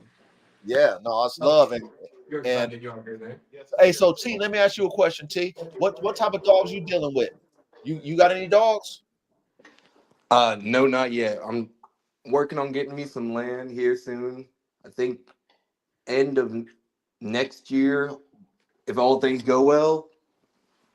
I'm looking at maybe 10 and a half acres, I believe. Oh, that's beautiful, brother. That's Yeah, beautiful. right. I'm out here in the country, so hopefully we can make it work. I've got my own vision. We're gonna see if we can get something similar to it, What the is so? very least. Do you mind sharing it with us or what? Like your vision on your dogs? Like what type of like you know what I'm saying? Like what's your vision once you get to that point where you can get them and stuff? Like what's your whole vision with your dogs? Personally, I really like the what are they called? The bully kudas from India. Oh, It's like a mastiff Great Dane mix. Big ass dogs, mean as fuck too. I had the pleasure of going and seeing one in person probably 3 or 4 years back, and I was like, I like the dog, but there's a lot of things I personally would do differently. okay. So you want to get one of those, but then okay, so are you going to add different breeds to it? Like, you know what I'm Oh saying? hell Like yeah! are you going to just try to find different bully cudas from different families of bully cudas and breed those together, but you're actually going to take that bully cuda that you get and then maybe add some other breeds to it to make your own version of it. What we're hoping for is I'm thinking bully Cuda and maybe Presa Canario or maybe Cane Corso. Okay, so you know how the dog guy, aka the coach, be doing. I like to get into the reasons why the two dogs that you mentioned. What's the reasons why you would add a presser, and then also what's the reasons why you would add a what you say, a Caney Corso? Like what is your reasons to add those? What would that add to that bully Kuta? Because that's really the big thing. If we talk about cooking up dogs, there's got to be a mathematical genetic reason for us to do it. You know what I'm saying? So you have two breeds you mentioned. What's the reason for both? Both? Okay, well, I'll go at them separately just to differentiate between the two. So the thing I like about the Bully Cuda is they've got the height and they've got the attitude, but Okay. they've got zero on-off switch. Like the one I went and visited, he was on a chain behind like 10-foot tall gate because if he wasn't, he was climbing over that bitch and he was killing whoever was within 15 feet of him. Wow. Like that motherfucker was dangerous. I was like, yo, it's impressive how scary this dog is. Wow. But yeah, both dogs, or Cane Corso and Presa Canario, they both would add an on-off switch. Okay. For me, I'm personally leaning towards or the Presa Canario just because I like the overall look of them, and I think it would mesh better with the Bully Cuda. Okay. I like that. I agree with you actually. And Presa Canarios, they've got that nice, or most of them got that real nice wide chest that Bully Cuda seem to lack. Yeah, and you're not going to get that through the Candy Corso too, because they lack the wide chest too. Exactly. Yeah. Okay. So now let's see, man. You've been paying attention in class, man. Because see, Yes, sir. not only are you thinking about the aesthetics as far as genotypically, right? The ability to perform what's in the mind and in the the spirit of the dog, right? Like you said, you want the on-off switch, etc. But then you're looking at the aesthetics, the phenotype, and a lot of people who get into, like, say, band dogs, and they're mixing dogs, they're not thinking complete like how you just broke it down. That's why I asked you a question like why the Connie Corso or why the Pressa, and the way you described it, I can see it mathematically if I was drawing it up. You know what I'm saying, T? So that's, man, that makes a lot of sense. No, absolutely. I've been thinking about it for a while, and watching your or listening to your streams, man, helps me really break it down. I've actually got shit ton of notes on it at this point. And that's all it takes. And like, that's all it really takes is you actually thinking about it from the dog that you're thinking about cooking together. Like, you break it down visually, right? If you understand his temperament, you break that down. If you understand his athletic ability, you break that down. And you, like, if you can see it in pieces, like a Lego set, and say, if I mesh this dog, and like how you mentioned, okay, the Bully Kuta doesn't really have that wider chest, or let's say it doesn't have the rear set that I want. I need to make sure I have a dog that will give me a wider chest set or a wider rear set. A lot of people don't think of it in a complete way. You know what I'm saying? And that's why they be lacking. That's why it takes them so long to get to a certain point in their program, because they're not thinking of it like that. They're like, oh, this cool dog with that cool dog, I breed it together, voila. That's some random shit. But if you really think about it like how you mentioned it, bro, you're gonna get exactly what you want. Yeah, man. Here's for hoping, because I'm a private security officer out here in Charlottesville, Virginia, and it's not the most dangerous spot, but there's a lot of shit that just goes down, and I'm like, well, personally, I'm gonna breed my dogs for me. Right? Anybody else who gets one is lucky to have gotten one. Yeah. I've got 3 young daughters, and I was like, yo, I'm out here at night. I'm 9 to 5 today, so Bro, I love it.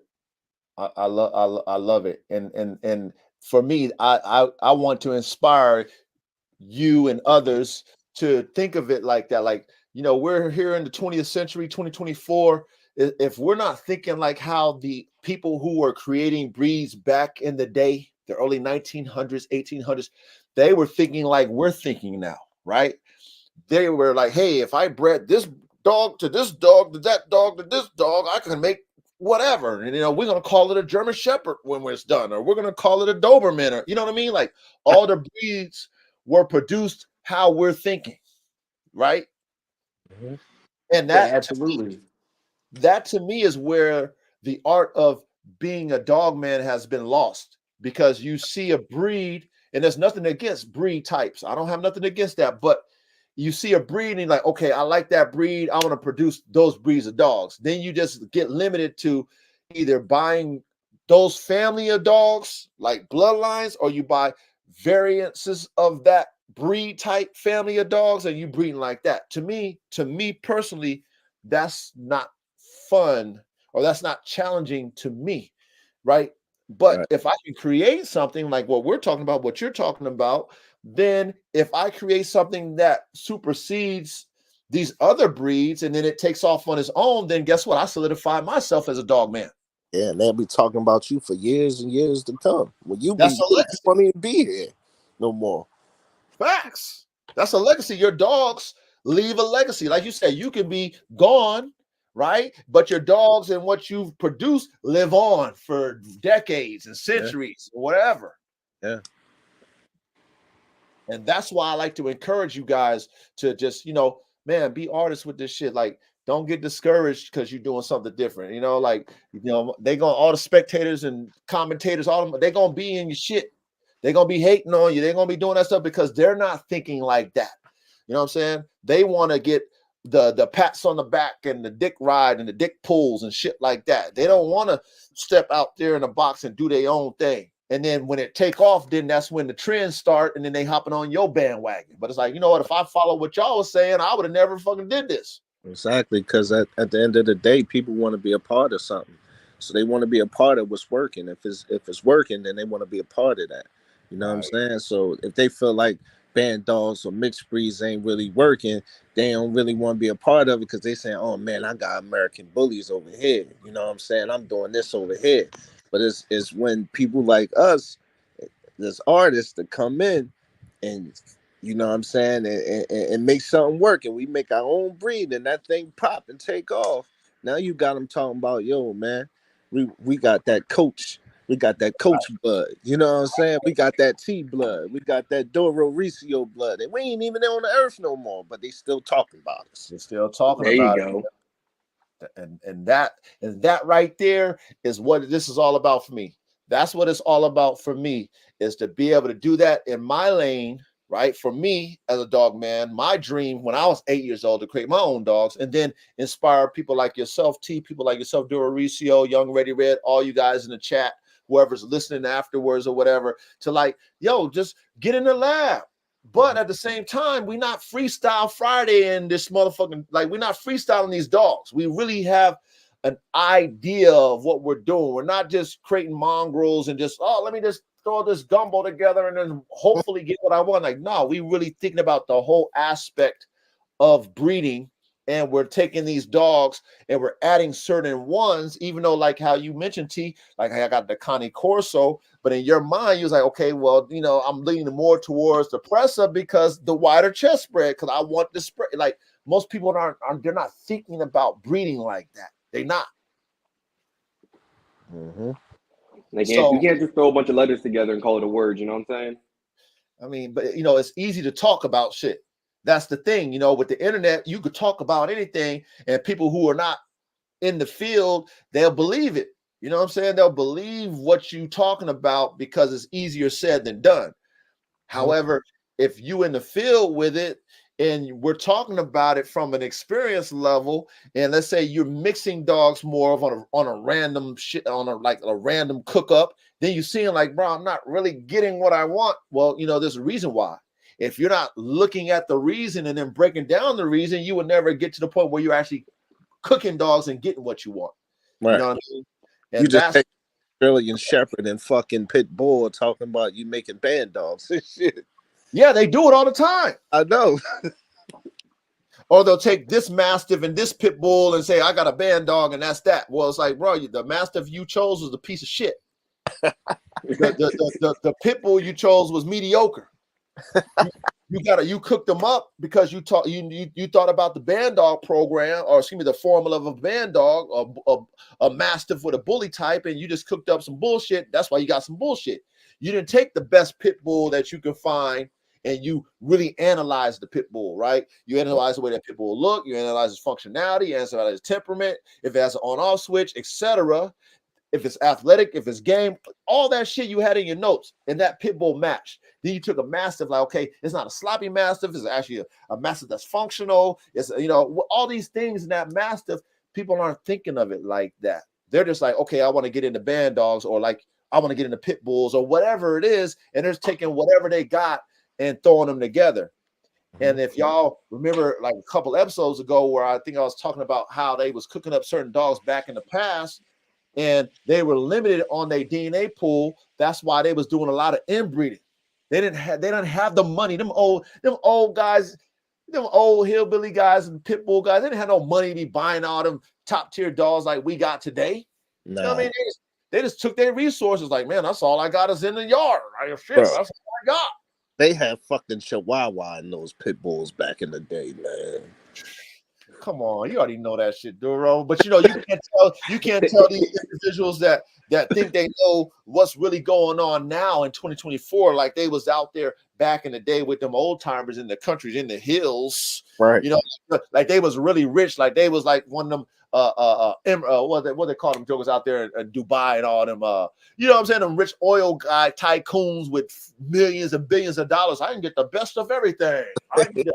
Like, nah, them boys, them country boys just took what they got, and then they bumped their head because, like we were talking about with that hybrid vigor, they bumped their head on that hybrid vigor. They just bumped their head on that shit when they was doing those crosses. Because when they actually can take their inbred dogs, right? That's, whatever they got is that's all they know. Then they breed it to their homeboy. They got some different shit. Like, hey man, let's do a breed. I like that dog. And then they got better dogs. Like, oh shit. Yeah.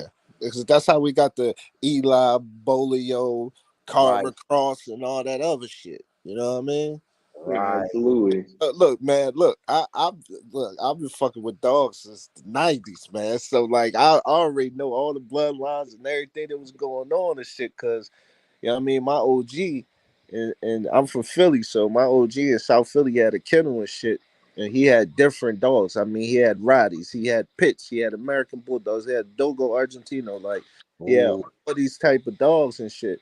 And you know what I'm saying, I just, was inspired by him. So as a youngin, you know what I'm saying, I used to hang with Mr. Ryan because he had the dogs and shit. So like, I know like because he had like a little ass pit bull named Muggsy, man. After Muggsy Bowles, man, that bitch looked like a fucking chihuahua, man. Like, you know what I'm saying? Like, I'm like, yo, he like, no, it's a pit bull, man. I'm like, yo, that shit is not a pit bull. Like, what the fuck is that? You know what I'm saying?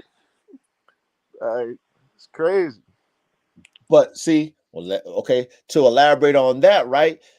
It was not when you were dealing with pit bulls when it came to performance, like the game dogs. There was not no confirmation show. Right. It was a wait and a date. That was it. So if your dog looked the way it looked, nobody was questioning that shit unless it just looked really off. Like, damn, what the hell is that? But at the same time, hey, if it's for the bread, we gonna do what it do. Facts. Shit, So if it's 20 pounds, it's 20 pounds. yeah. And if you were inquisitive like how we are about dogs, and let's say you were really into dogs and you had a variety of dog genetics or variations of dogs available, and let's say you've had multiple different breeds on your yard, right? How would you know if other breeds of dogs were more superior than, let's say, your game pit bull, unless you actually seen one on the yard and had an actual, let's say, a yard accident, maybe not even a yard accident. Maybe you put this breed up to that breed and you saw the breed show you something that you thought would never happen. You had, let's say, this whatever dog whoop the shit out your champion game dog. You like, oh shit, like real talk. Because No, real talk. you like, damn, this dog is over here smacking my shit up. I Yep. thought this dog was the best dog, but this off breed does smack my shit up. Guess what you're gonna do? You're gonna cook that in your genetics. That's what you're gonna do if you're a real dog, man. You're gonna cook it in your genetics. That's for sure. Damn right. You know what's crazy to me? You know what's mind-boggling to me, man? Like, I'm a big fan, Coach. I'm a big fan of your boy AK. Yes, sir. So, like, I see my man get on there. You know what I mean? High performance, double X pitbull. You know what I'm saying? I see that shit, but I see the comments sometimes, right? Yeah. And yo, how the fuck? Who the fuck is this nigga to tell this man what the fuck his dog is? Is you stupid? Like, his dog would probably bite and kill your dog. One fucking bite. One bite. That's One period. bite, and that thing that you call a pit bull that you talking about, that AK will probably demolish that motherfucker. Easy. You know what I'm saying? So it's just like it's sometimes I think people just like they want to just talk, man. They just want to hear themselves talk and comment and shit. You know what I'm saying? Because I'll be like, I don't understand. Like, I'll be like, yo, like, that nigga look like a pit bull, bro. He just big as fuck. Like, you know what I'm saying? I mean, so thank you, Dorisio. That's what I say, man. Big salute to you, man. Because like I say, real dog men understand real dog man shit. So you just using your dog man common sense, right?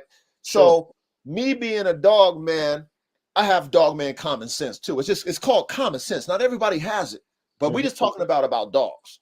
It's people don't even have common sense about regular basic life shit, yet alone dogs. Okay, this is facts. So me being a promoter of the dogs and me actually dealing with dogs and me having game dogs from when I used to fuck with the red nose, all the shit. Like I've been like, just like you, probably T, who all you guys in the chat, y'all experienced dogs, whether it be somebody else's dogs. We've experienced dogs. Yeah, for sure. So if I understand what a pit bull is, own pit bulls, spent money on pit bulls, created my own pit bulls, I bought a pit bull to be larger, and I happened to get this dog named AK, right? And then, like you said, right, the dog is just a bigger pit bull. If AK was fucking 50 pounds and looked Nobody like be saying shit. nobody would say a goddamn thing. They would say shit. Oh my god, that dog is dope. Oh my god. What bloodline is he off of? Is he Red Boy Jocko? Is he da-da-da-da-da? No, nigga, no, he's not. But at the same time, no, that's what they would be saying, right? However, he is what I be saying. That's why I be doing that shit, because I already know they're gonna be in my shit trolling, because they look at him like, oh shit, because they be low-key hating, but low-key in love with the nigga at the same time too. You know what I'm saying? Like, oh my god, how can a dog be that big but look like them old school fucking classic gang dogs? Buckskin, all the shit they love. Buckskin, he got the almond eyes, he got all the shit, lean, he ain't no bully type. That boy is just a double XL pit bull freaking nature. Okay. But see, what really makes him upset, Doricio, is when they see that big ass AK do what he do, though. When they see him jump like he's fucking 35 pounds. That's okay, man. When they see his lean, they see that when I do the hill climb, they be watching. They fans, they low key fans on the end. But see, what they don't really see is what you just mentioned, Doricio, is when I call him the bone crusher. When you see all them teeth like Malinois mouth, that long ass fucking Tyrannosaurus Rex head with the long mouth and all them teeth, and he crushed bones like it ain't shit, bro. Like you said, one bite from your little game dog, one bite from your 70-pound game dog, 50-pound game dog, whatever, one bite from AK, one bite will kill your dog. One of them. I believe that shit. Period. Nah, absolutely. But see, they're not real dog men. See, a real dog man will understand that even though you might have a ace at 55 pounds, AK and your 55-pound ace will never match up, because AK is 112 pounds, you stupid fuck. That's right. Talk your shit, coach. Like, come on, we gotta be. This is common sense, though. This is just common sense. Right. If they make weight class for a reason, bro. Right, they got weight class for a reason. So if let's say if there was a 112-pound game dog AK-47 chopper class, there was actually 112-pound. You would, if I said, hey man, my champion against your fucking champion, 55-pound. If there was a known class, 112-pound, you would not take that fight. You would not do it. Facts. You wouldn't do it. We wouldn't even be talking like, nah, man. You was like, nah, bro, he's 112 pounds. No way.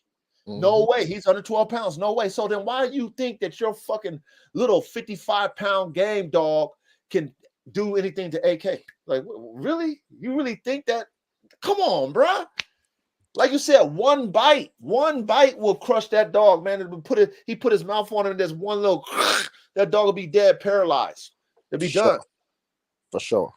And you got a few in your yard that I feel like could do that to them dogs. And Shaka ain't got no fucking teeth in his mouth because he done fucking, he done bit, I mean, like Shaka just a nut, but he'll crush a lot of dogs just with no teeth in his mouth. Shaka would do it right now. He old. Shaka would do it right now. You know what I'm saying? It's certain dogs.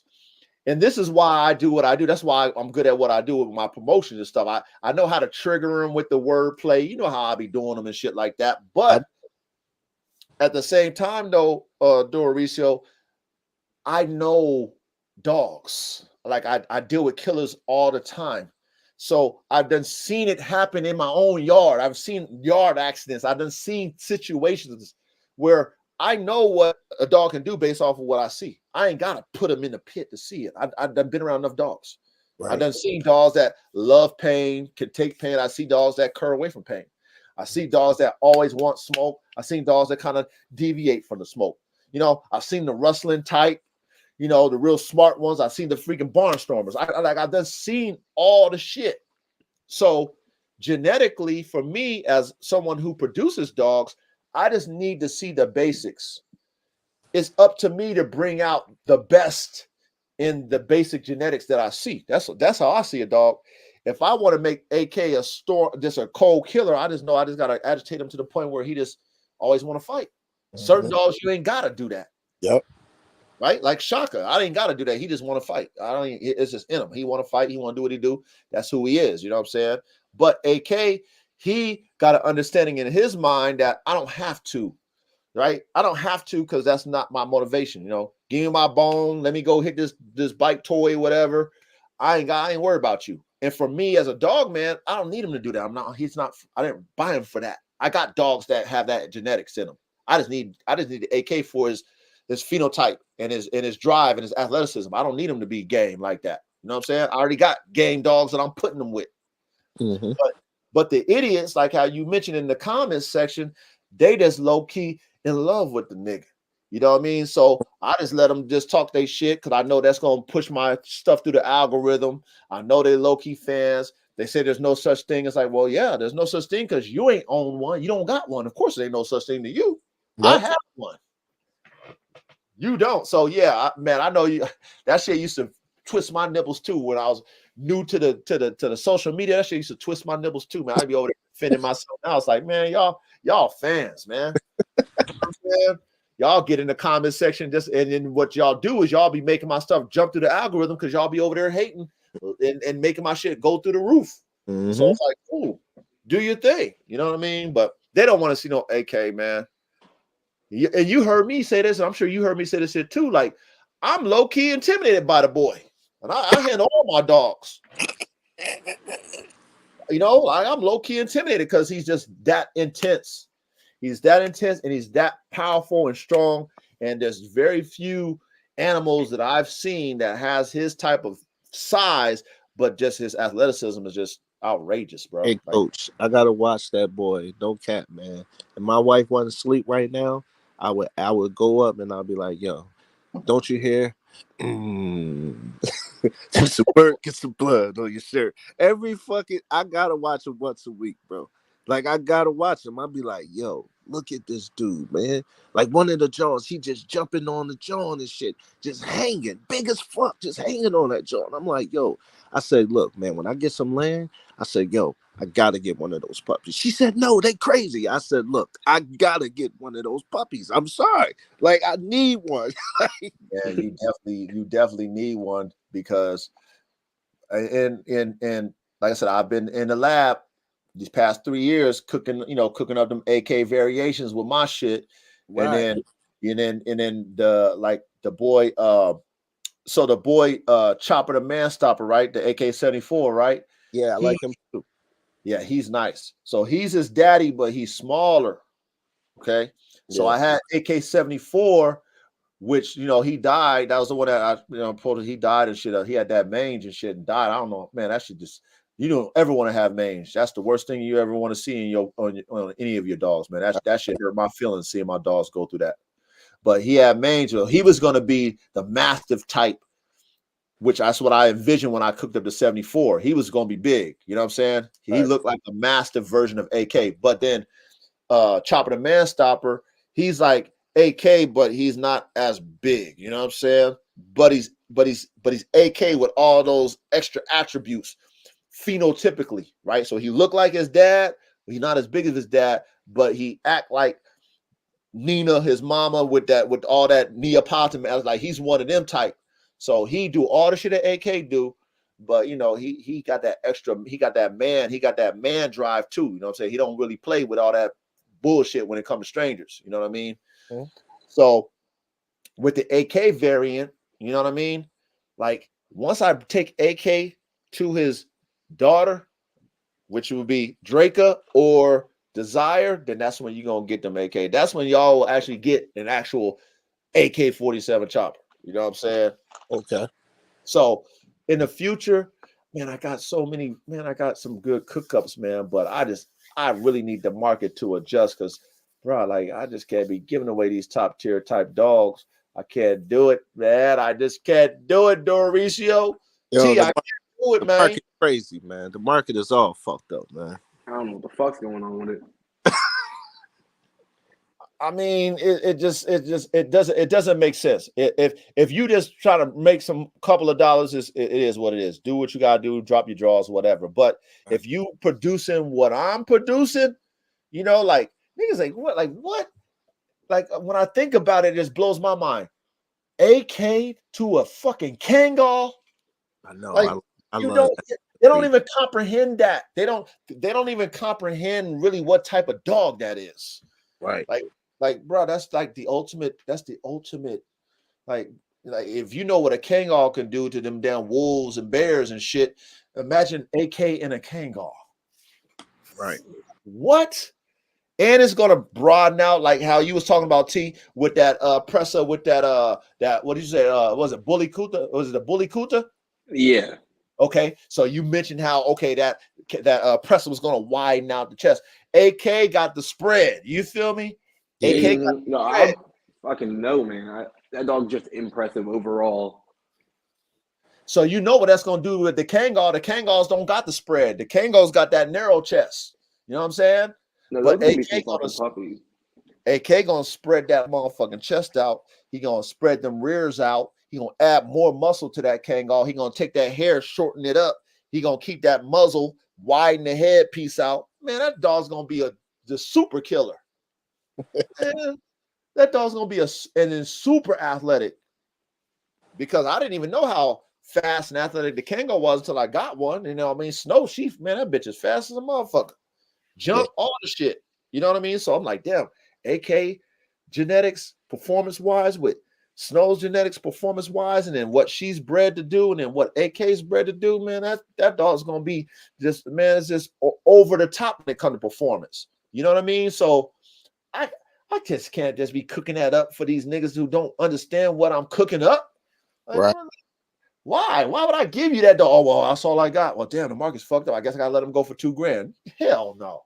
Hell no. Not even do that then. Oh, hell no, man. No. Yeah, all y'all talking about y'all want one, but y'all ain't, you got that 5 bands, you got a 4,500, you got 5,000.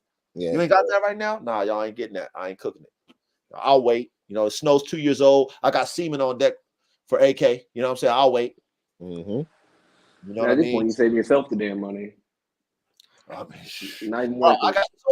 I got so many, you know, like I got the class of 2026, you know what I'm saying? I still got the young boy. I still got, you know, I got Black Hawk, you know, young Black Hawk. Y'all see that boy, he another one, but see, he different than AK. He like his mama. So Black Hawk ain't about the play. Black Hawk is about the prey drive like his mama and his uncle Shaka. That's the difference between Black Hawk and AK. You know what I'm saying? Black Hawk want the real blood, the real, you know, flesh. That's what Black Hawk want. He ain't trying to play on that spring pole like AK. You know what I'm saying? He ain't doing that. He acting just like his mama and acting like his grandfather. Or excuse me, like his uncle. You know what I mean? So, you know, it's a variance between, you know, when you're mixing them genes, you see, okay, which ones is which and which ones act like who. But, you know, the future for what I'm trying to do with Formula One, right, is just on a whole nother level, man. And I just hope, man, hey, Young Ready, I ain't got the time, brother. I'm a one-man band. And that's one thing that I've learned. I just stay in my lane. My thing is making dogs. That was my vision, and conditioning dogs. So my thing was making dogs and working out dogs. That's my thing. You know what I'm saying? Hunting, all that shit, all that stuff. I cook them up for y'all. Y'all take, you know what I mean? You know what I mean? Like I make the cars, I make the shit, y'all drive them. You know what I'm saying? Like that's my specialty. You know what I mean? Like I ain't got the time to do all the other stuff that, you know, them dogs are bred to do. You know what I mean? If I could, I would. In the future, I will be having, you know, I got my nephew. I know he would love to work with me. My son, he would love to do it, but I want to be able to pay him. You know what I'm saying? Pay him a good, you know, nice little salary. Like, hey man, y'all, man, quit y'all shit. Come over here. Once I can do that, then, you know, we can showcase some real shit, man. Right.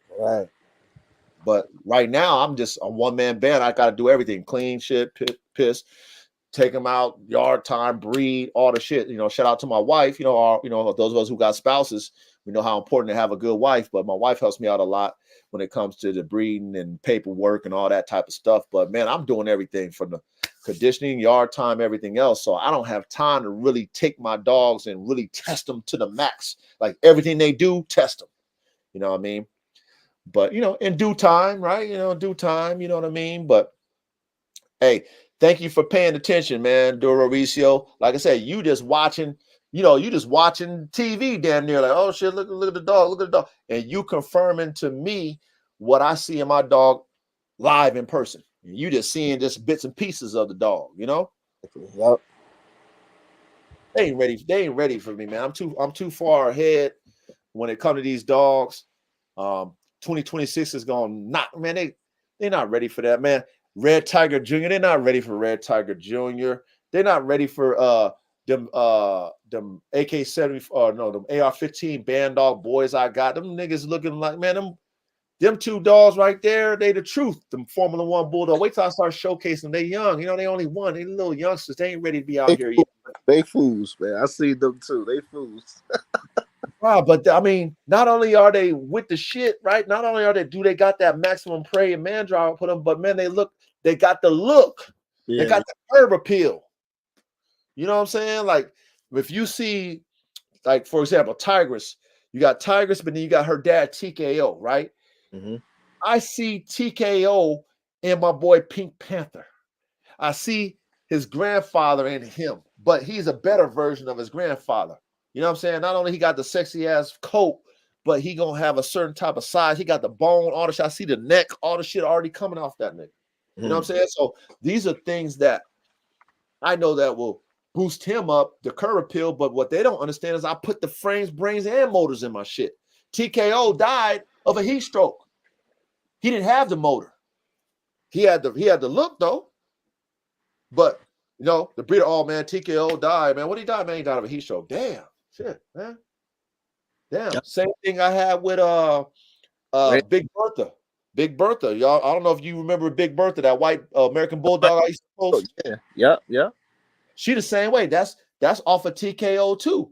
Tigress's dad. That was her dad too. She died the same way as her dad. Heat stroke. Looked amazing, muscled up, all the shit, all the stuff you like. Oh, that dog look amazing.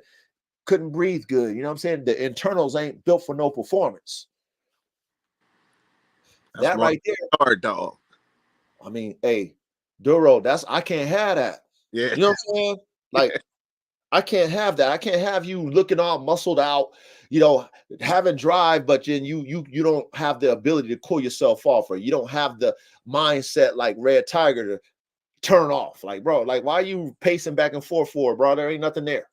Whatever you was wanting is gone.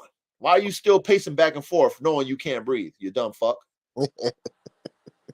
Like dealing with that stuff, dealing with dogs, buying dogs, taking losses, all these things is what we learned in the field.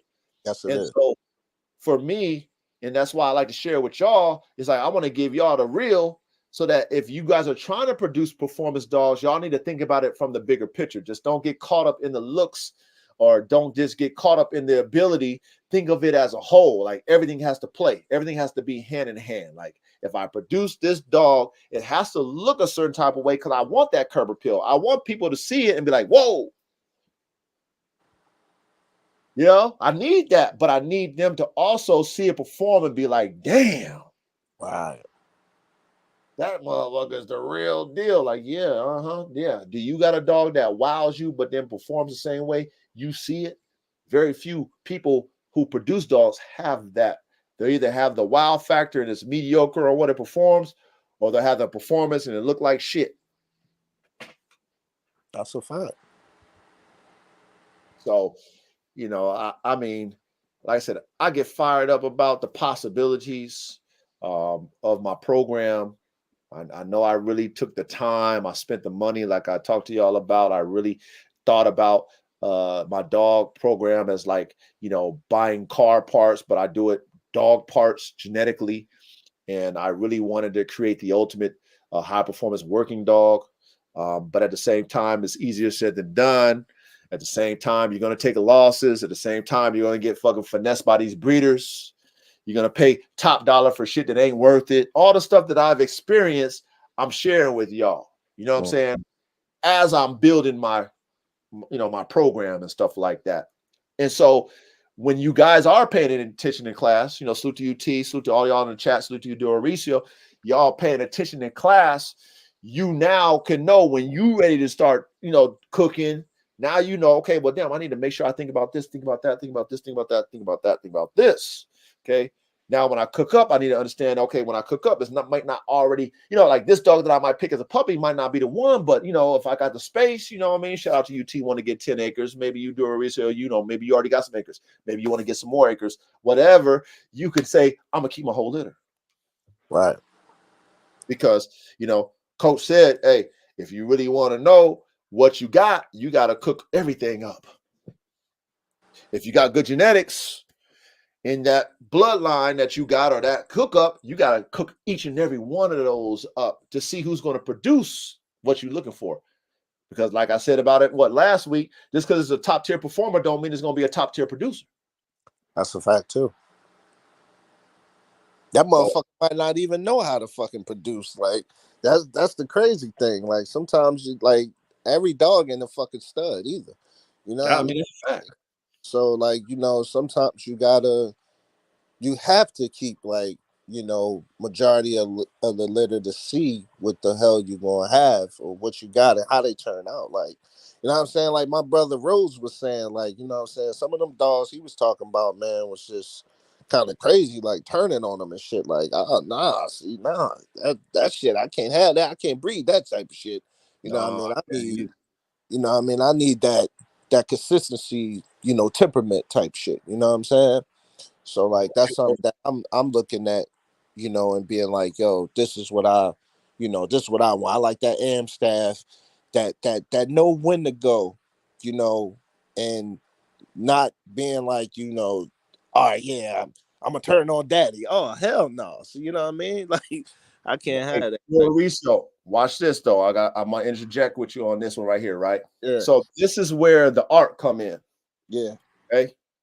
So let's say that dog comes from good lines, but it, like you said, it's a man biter. It doesn't understand the comprehensions of, like you said, I'm daddy. You don't ever turn on me, right? Yeah. So I have my own experience with that with Silver Bullet. Mm-hmm. Okay? Now, I didn't really understand her genetic background from her father's line because I never owned the father. I never owned any dogs from the father, but I just go off what the breeder said, right? Mm-hmm. But I understand my line of dogs, and I've never had that situation, right? When it comes to my line of dogs that I bred, to produce Silver Bullet. So when she did something like that, she actually bit my son, she bit me, right? Mm-hmm. I had to take my mind, right, and try to comprehend why she did it, even though that's a no-no. It's a no-no regardless. You bit my son, me? Hell no. But I had to take myself into a dog's mind and say, why did you do it? Now, even though there's no excuse why, for me as a breeder, is it because she's unstable and she don't comprehend what she did? She just doing it? Or was she just acting on her own authority of, hey, I don't like that, so I'm going to show you that I don't like that? I had to really put myself in that perspective because while I'm cooking her up, let's say she is kind of a sketchy dog when it comes to understanding who she going to bite. If I can say, okay, maybe it's just her in her spirit, but I also have her sisters, right? And her brother, and they had never did it before. So I'm like, okay, do I throw her out with the bathwater because she was the one that's off and she's biting me? Or could it just be that, something in her spirit got her off? It's not her genetics. It's something inside her as a dog that got her off. So that doesn't mean that she'll pass that on to her offspring. So if I do see that, and it's an often thing, but I believe in her genetics behind her, I will offset the male to have more even, more low-key, more docile temperament when it comes to that type of a drive to kind of offset that. If I feel like, she's just too much on that hype. So us as artists in the dog, in the breeding these dogs, you would just take a dog that might be less energy toward that type of a reaction, biting, of you or whoever, and then breed it to a dog that's lesser, and then come with that balance. Because that dog doing that, unless it's like I said, unless that dog is just crazy and shit, like, if the dog Yeah. is crazy after you discipline it, it's still doing it, then yeah, that dog gotta go. Period. Yeah. But if it's doing that just based off of a situation, we got to be able to assess why that dog is doing that. All Because right. you know So what I'm let saying? so yeah, I do. So let me ask you this. So what if that dog it's just because sometimes it's both. Sometimes it's genetics, and sometimes it's the dog is just a fucking coward, it's just a punk. Like Yeah. it's just a defensive ass dog, and it's a defensive biter, and you just have that type of, it's just that type of dog. So in that time, like say if it's just a coward, you know what I'm saying?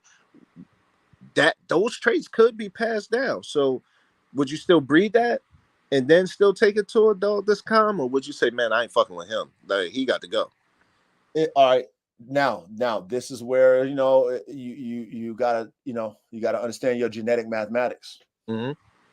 If the dogs behind or the dogs from the litter aren't like that particular dog, then Mm-hmm. I'll breed it. Because like with game dogs, they'll, let's say, have a cur who didn't do well when it comes to performing in the box, but then you breed that cur to a decent dog, and they produce dogs that outperform every dog in the box. Mm-hmm. So being that we're just playing on the genetics, so if the genetics behind that dog is top tier, I would breed it. If the genetics is top tier, because that does not mean that that spirit that's in that dog will be in the puppies. It could be. It Mm-hmm. might be in 1 out of the 10 or 2 out of the 10. But then those other 8 might be fucking top tier, dogs that you would have missed out on because you just judged the book by its cover. I got you. You didn't open up its pages and read all the chapters like that. Maybe that first chapter you didn't like. Oh man, I don't like that shit. But then you didn't read the rest of the book. Right. But now you're like, okay, because I'm really into my genetics, let me read the rest of this shit. And you start reading it like, damn, I like that. Damn, I like that. Damn, that was a good book besides them first 2 chapters. Right. Do I throw the book out? Nah, hell no. Nah. That's good game. All right. That's good game. That's good Because game. we don't, like, a real talk, do a research, like, we just don't know. Like, we're guessing. We're guessing in the shit. You know what I'm saying? Like, we guessing. It's like, how you gonna get, let's say LeBron, or let's say Kobe's dad and Kobe's mom, right? Right? We don't, Kobe's dad is an NBA player, and whatever Kobe's mom was, they wasn't thinking about, okay, we're gonna get together to produce a fucking legend named Kobe Bryant. Mm-hmm. We don't know who's behind our genetics. We have faults, right? As human beings, and she might have faults, but you know what? Hey, hybrid vigor took place, right? You from a whole different family, I'm from a whole different family. We have kids. We don't know what we're gonna get. We get this son, his name is Kobe. You know what I'm saying? I play hoop, you know what I mean? He want to play hoop, but he better than me. Mm-hmm. Now, if I'm looking for, okay, I got to be perfect, but my wife got to be an NBA or a basketball player, super athlete, and you breed, we get together for that reason, and then you produce a kid, and then none of them is fucking super athletes, then you're like, damn, what the fuck happened? So us as breeders, right, we have to think of it like that. We have to think of it like, you know what? If I know the gene pool and the gene pool makes sense, and let's say there's a couple things I don't like about this dog, but there's other things that I made sure I wanted to learn about because I know there's a lot more variance to its genetics, this dog genetics, but there's other things that I've learned that I liked about the dog. If I can tolerate the animal and control it enough to be able to breed it, then I'm going to at least see if that dog will produce better.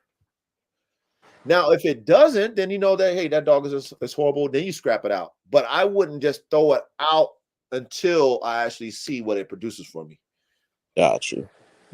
That's what I would do because we never know. And based off of what we know with history and other people who've done things that probably most other people wouldn't do, and they produce freaking superior dogs. It's like, well, damn, I mean, they didn't know. Like, what if they what if they took that cur dog and just culled it or gave it away? And then they gave it to their homeboy, and their homeboy bred it and produced some champions or whatever. Like, you'd be pissing them off. I know I would be. That's a fact. Yeah, that's a fact. Like, See, yo, how you? that's a different perspective to that you just gave me to look at it. Cause like talking about game dolls and shit. I was telling you, like, I think it was like last week. I was telling you I had a game dog, pit bull red nose named Rated R. Motherfucker was crazy as hell, right? And we made it her with a girl named a girl dog named White Girl. Now White Girl had came from like mad champions, and this is like back in the fucking day, man. This is like probably like 99, 98. You know what I'm saying? And so we had bred him with White Girl. Now the thing was, now White Girl is one of them dogs that I'm talking about. Her temperament was even Steven. Like, it did not. Rated R was crazy as hell. That motherfucker, you walk past, he trying to get through the fence, my fence, he trying to get. This nigga was just crazy. So it was one of those things where, like, my mom had to make sure, like, we had the lock on the gate and shit. Like, she had to make sure, like, every day, like, we took him outside in the yard. She just like, yo, that gate locked, yeah. Because if his ass get out, we already know what he was gonna do to somebody's dog, or a cat. So we already knew what was gonna happen, right? So the thing was like, okay, so now we get these puppies, right? So a guy around the corner from me buy a puppy. He named it Turbo. It comes out all black, and he names it Turbo. Now Turbo is way better than Rated R. He's big as fuck. I mean, he was like bully before bullies, bro. Like, he was muscle toned up. I lied to you not, bro. I'm gonna try to find a picture of him because we had his grandfather, Shaq, and he came out. Trouble came out just like Shaq. So the thing was, it was crazy. So, but I say all that to say that, you know what I'm saying, like, that dog had got into the wrong hands of somebody, when we had sold the puppy, and he attacked somebody and, like, really, like, mauled them and shit. Like, you know what I'm saying? So me, I got a little trauma with that shit. Like, you know what I'm saying? Like, me, I got like a little bit because I don't want it to get, somebody's kid. You know what I mean? And I'm like, damn, man, like, fuck, man, because I know, like, my family felt bad, but I mean, it wasn't our fault because it wasn't our dog anymore. But it was like we produced that motherfucker. Like, you know what I'm saying? So it was like that type of shit. And I think people back in the day didn't understand, it was so many dog attacks from pit bulls and stuff. They didn't understand, like, because, it wasn't no papers and shit back then like that. So it was like, it was like, I think they didn't understand, like, what they had, you know what I'm saying? So it was like the drive and the gameness of that dog, you know what I'm saying? So, like, me, I always be cautious now, you know what I'm saying, when I'm talking about breeding, like, because, like, at like 18 months, I got a homeboy. He got a chocolate. He wanna meet with my boy Bane. He got a girl, and he wanna meet with my boy Bane. But, like, his girl is a little bit fucking. She a little bit. She feisty. Now Bane already has Camelot. You know what I mean? Blood in him, and he got Gator blood in him. So he already got like that snappy shit in him already. So I was like, I don't know, bro. Like, cause I don't want no bunch of shit we gonna end up in the pound. I want to see these dogs progress, and you know what I'm saying. I don't want no shit that's gonna be sitting in the kennel, you know what I mean, at the SPCA waiting for some family to, because somebody didn't understand it. You know what I mean? Correct. No, I mean, your perspective on it and how you seen it is how you supposed to. But remember, it goes back to me when we were talking about the imprinting of the mind of the dogs, right? And then also, giving instructions to the people that, let's say, might be getting those puppies. You know what I mean? And you know, even when I might tell people who buy my dogs, like, Like, I know you want this dog for what it can do, but when I tell you the first year, and I always say this to y'all, like I tell my people, the first year, just love on this damn dog, Mm-hmm. right? Excuse me. You know, build the understanding to this dog that it can just be chill. Because when you have dogs that are neglected in that development of their emotion, a development of their mind, then they lean to their own understanding, whatever that might be. Okay. So if a dog is very active in its genetics, but you got it pent up in a crate or you got it pent up in the backyard on a chain doing nothing, then it's gonna, it's gonna lean to whatever it's bred to be. So, like you said, you got two dogs with hot type temperament genetics. You breed them together. You have this dog that hasn't been nurtured mentally. Then it gets in a situation where it feels like it needs to react and it reacts in the way that it was bred, then yeah, you have those problems that you mentioned, right? You have people who own them who don't do nothing with them and don't relate to them, don't socialize them. And then when they feel threatened or, like you said, scared or whatever have you, they respond in that way. How dogs do. They don't talk, they bite, right? They can't tell you, leave me the fuck alone. They can bark at you, but until then, you ain't listening to the bark, they're going to bite you.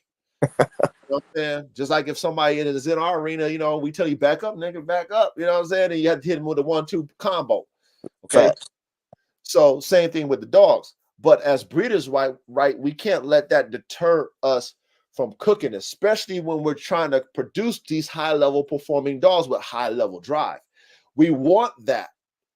We want that, but we don't want to breed two unstable dogs who have that we know of in their genetic makeup. If we know that unstable type of temperament is in the genetic makeup on both sides or even on one side, then we know, okay, the probability of us producing those unstable dogs are high. Yeah. Then we will say, based off of the averages of what we know mathematically, genetically, we're not going to cook those up because it's shown through history that the dogs that are produced from these lines are unstable. Yeah, then we won't do that shit. It's like, why? Unless you really have the opposite, right? If you have the opposite in the female you breeding or the male you breeding, then roll the dice. It might be a 50-50, production thing. So if you can get the best of both worlds, balance that instability out in the offspring, you won. Not everyone, not all the dogs are going to come out right, but if you can get half of them or maybe 2 or 3, you won. Facts. So that's how you have to see it. You know what I'm saying? Because we really don't know unless we cook. And then you really, really don't know unless you keep all the dogs or have it in an area where, okay, if it's you and your homeboy doing the breeding, here, you keep half, I keep half. Let's analyze these. Let's pick out the best. If we're going to continue with these lines or continue with this blood, let's pick out the best ones. Then boom, we're going to roll with them. And then that's how you get better and better on the things that you're producing because you're taking the best out of the genetic pool. But the only way we know that is if we cook. And then the only way we really know that is we keep them and assess the dogs that we produce. Right. I got you. Yeah. But, it's deeper now. You know what I'm saying? It's deeper now because, we have so much information now, Duro Ricio. Like we got other people that we can watch and pay attention to on YouTube and all these different social media platforms, and we can say, okay, well, he's doing that, or I like what he's doing that, and okay, he's actually explaining what he's doing. Okay, cool, that's cool. He's not explaining, but I can kind of see based off my experience, I can see what he got going. Okay, I don't want to do that, or I'll do, like we can assess things now.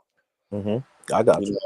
So just I would say this, like, don't ever assume with dogs, man. Don't assume unless you're dealing with a stupid ass dog. Don't assume, man. You know what I mean? Yeah, that makes sense.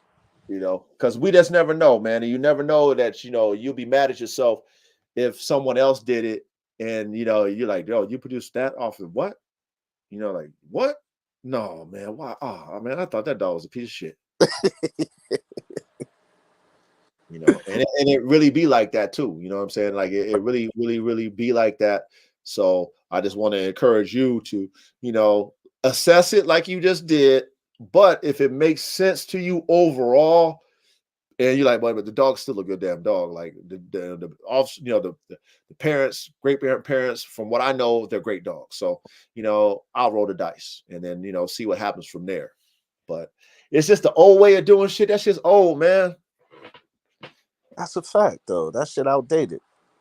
Yeah, that's old, man. You know what I mean? Like things would never progress if people like us or people like us in the past weren't trying different shit.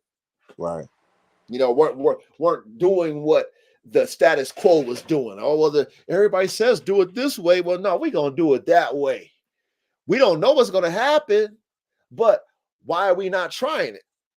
So that we can have the notes to say, well, oh man, don't do it that way. Why? We did it that way. Oh, well, I wouldn't do it. Well, look, we did it. Look at our notes. Look at the productions. Wouldn't you now? If I listened to you, we would have never had this production. We'd have never had this level of dog. If I listened to your stupid ass.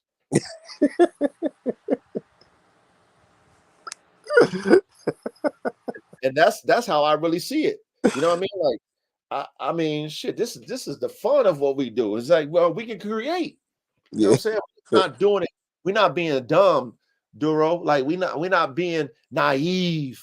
Like we understand that we're experimenting, but we're taking good genetics. You know what I'm saying? Like we're taking good ingredients. Like I'm taking not spoiled meat. I'm taking good fresh meat. You know what I'm saying? Mm-hmm. I want it to be good so that if I do put these together, I mean, if it's going to be a piece of shit, it's going to be a good piece of shit. Right. Not a piece of shit that's fucking already was shit to begin with. Like, bro. Right. And we just made it worse and shit. Yeah, we done made it fucking horrible shit. You know what I'm saying? So that's not how we thinking though. You know what I'm saying? We're really thinking about the bigger picture. We are assessing the negative because nothing is perfect. So you're going to have some things that you don't like about the dogs that you produce or the dogs that you buy. There's things, it's just is what it is. That's a fact. So, thinking like how we thinking outside the box, thinking about the bigger picture, not being afraid to experiment, not being afraid to, like, oh, you didn't make it. But at the same time saying, okay, you didn't make it for this reason, but could you produce something that will make it? Mm-hmm. Maybe you're just not a good performer, but you might be a great producer.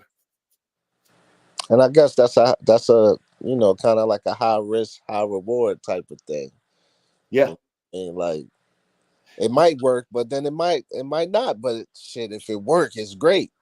You know what I mean? So like, I got you. I follow. Well, watch this, Duro. Big salute to you, Bill. Watch this, Duro. What, like we talked about, you can have the greatest dog that you see in your damn face, but then you cook it up thinking that it's going to be producing you what you want, and it don't. Right. Same flip with the best dog on your yard that you see. Right. That's the truth. Yeah. So we have to see it both ways, in that way that it's like if the genetics play mathematically based off of what we know genetically from at least 3 generations back, we know, man, this is some good, man. Hey, bro, all the ingredients in here. Me and you looking in the lab like, yo, coach, all the ingredients in this dog is popping. 3 generations back, all of it's popping. We have to cook with it. Man, but this dog that we got right here, he's low, you know what I mean? Like he ain't really popping. But look at all the genetics back in the back, though, coach. Well, I was like, well, hey, Duro, man, like you got a point. We got to cook. Now we cook, and then we keep, and now we like, yo, I'm like, yo, Duro, thank you, Duro. You know what I'm saying? I was about to scrap the whole shit. Word. And that's how we get better and better and produce better dogs. And we just never going to be in a place where we just going to be assuming shit. Like you should never do that. We should always fall in love with the fact that we can cook and experiment in the lab and let the production speak for themselves. We should never, because then that's gonna put us in a box with our creativity. If we just assume, okay, we already know how to make the best formulas, it's only gonna be made this way. Like, we'll never be able to produce better dogs every time. Because we got away from the formula which created these great dogs. We got away from, hey, how'd you produce that dog, AK? I just was experimenting in the lab and produced his ass. We being real. Yeah. Hey, We just threw some dogs together based off the mathematics of genetics, and look what we got. We got a freak of nature. But if we wasn't thinking like that, we would never get a dog like AK. Right. So with that being said, as long as you think like that, whatever you got as far as your ideas go, Duro, with your program and stuff like that, if you see things that you don't like in a dog, but you see the possibilities, then like, man, don't throw it in the trash. Put it in, put it in the recipe, you know, put it in the recipe. And then like like we just talked about, you probably will produce something that you will be surprised. Like, whoa, I really like what? That came out of that? Right. Like, oh my God. And I've seen that in my own program, like I said, with Tiny, when I mentioned y'all, I talked about Tiny, her being who she was out of the litter, the smallest one, the one that was getting rampaged and ransacked and fucked up by all the dogs. And she produced me some top tier type dogs, man. That bitch produced me some top tier dogs, that don't act like her as far as the drive. They're smart like her, but they don't have that particular drive, okay, that she has, which is more passive. She's passive out of the sisters. She's smart, but she knows she's smaller and she can't beat the sisters. But her offspring think they fucking killers and piranhas and hitters. Right. So that's how I'm like, okay, I gotta take everything and cook it up with. I gotta cook up with everything. I have to just take the advantage of the fact that it's an experiment, and I need to let the results tell me what it is. I can't be acting like, oh, I know everything. Oh, well, yeah, coach, you know everything. No, I don't, because I'm not God. Doricio, you're not God. No, hell no. You know what I'm saying? We're not the creator. No, not at all. So we don't know what the fuck we gonna get. We don't know nothing, man. We just assuming shit. That's You a know what I'm fact. saying? And that's what I say. Don't assume. Don't assume. Don't assume nothing. Let's just, hey, cook it up. Does it make sense on paper? Yep. Cook it up. Man, fuck it. You know what I'm saying? That's why I fuck with you, man, because you think differently, and like what I'm saying, my mind already different, but then you throw that extra game and knowledge in that shit, then I'll be like, you know what, man, yeah, I feel you. So like, I mean, that's why I'm always here, man. And I appreciate you, man. You know what I mean? I do. I appreciate you that you listen, because that's why I do it. That's why I do this on Thursdays. I get a lot of people who ask me questions and all that other stuff, but it's like, you know what? I'll make time Thursdays, get on here. We can politic, talk about dogs, give a little classroom sessions for those who listen. Understand that, like I say, I'm a player coach. You know what I'm saying? So I'm actually doing this shit that I'm talking about. I'm not just, oh, I used to do this, or I heard homeboy did this, or somebody did that. No, I'm actually in the field, EA Sports in the game, doing this type of stuff. But I have dog common sense. I really think the bigger picture. I really am like Duro. I really am Formula One of this shit. If y'all really pay attention to Formula One racing, that is the top tier, tip of the top tier of performance car racing. So when it comes to dogs, I think of dogs that same exact way. And not many people that I know of think about performance dogs the way I do. So to have you, right, to have you, Duro, T, all y'all ready, Big J to Don, whoever's in the chat, Bill, to have y'all pay attention and actually think of your dog program like that, all we gonna do is, man, we gonna set the wave and we gonna be way ahead of the curve. And then when it comes to getting that top tier dollar, them 20,000 a puppy type shit, that shit they be giving for them exotic dogs, some dogs ain't worth shit. You know what I'm saying? They die at 5 and shit. Yeah. Those dogs ain't worth shit. But you actually get a dog that actually is healthy, functional, look amazing, perform at a high level, smart as a motherfucker, all the shit that, man, when you get what you pay for, like, like $20,000 for a dog that's gonna do all that, healthy, perform, look amazing, protect me and my family, all the shit, they're gonna pay. They're gonna pay us for that. Facts. Because they're getting more than what they pay for. You know what I'm saying? They're not only getting a dog that can perform, they're getting the ultimate companion too. You know what I'm saying? Something that you're gonna fall in love with, like your kids. But the dog is a real warrior, can perform and look amazing. Got everybody going, wow, wow, wow, all the shit that play. You know what I'm saying? Uh-huh. So it's all good. Oh, T back. Let me put you back up in here, T. So yeah, you know what I mean? Like, man, it's unfortunate that I had to wait when it came to breeding this year.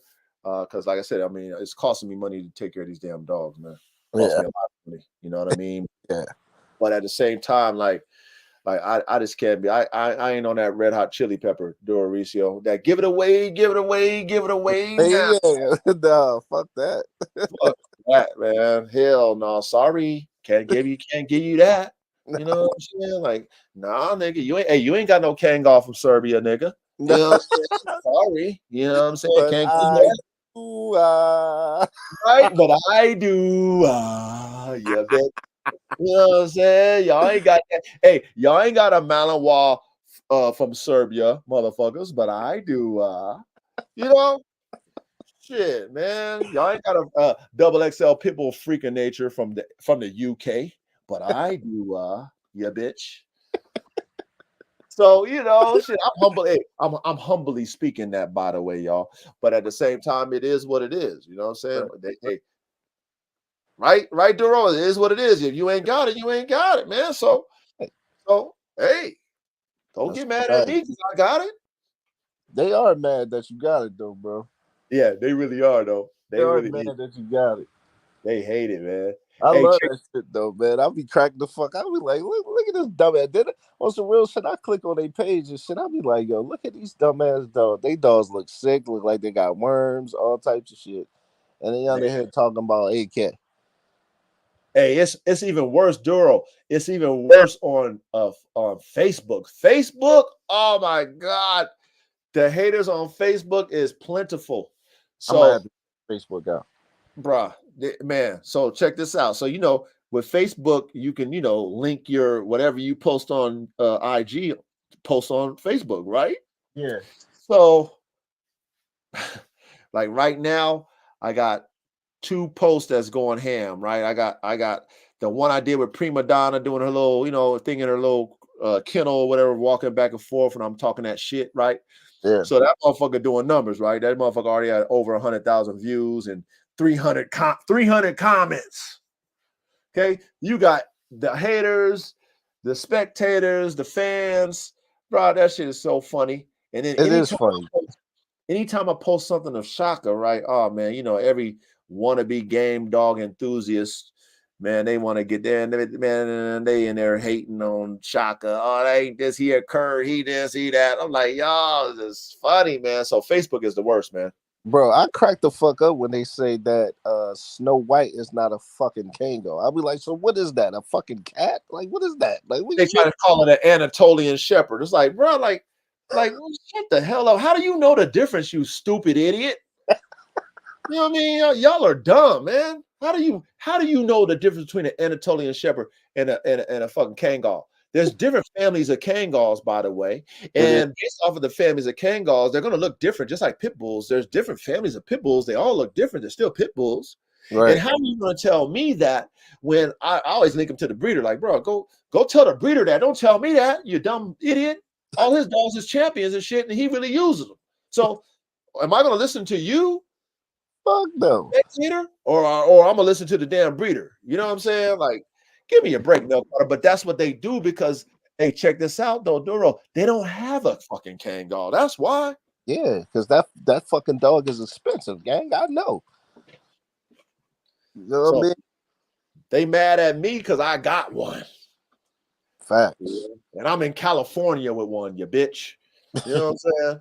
So you really mad. You know what I'm saying? 5,000 on dog food a month and shit.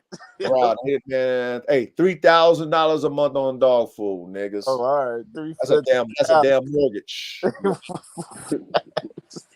Some damn dog food, you niggas.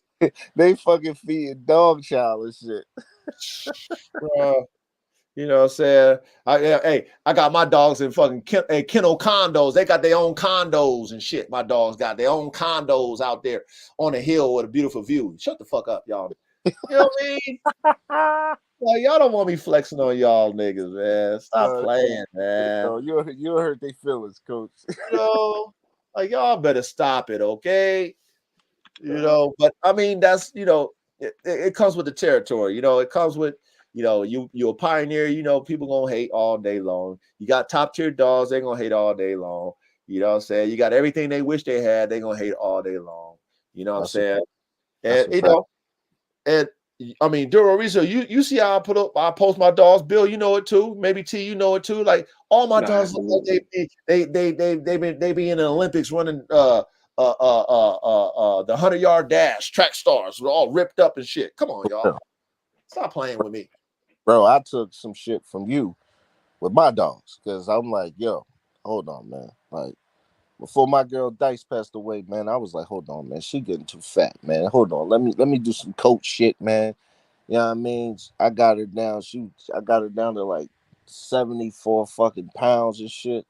And like, you know what I'm saying, ripped up. And then my girl Chanel, she just a baby. She what, 9 months, man? I got her ripped up right now. Bane ripped up.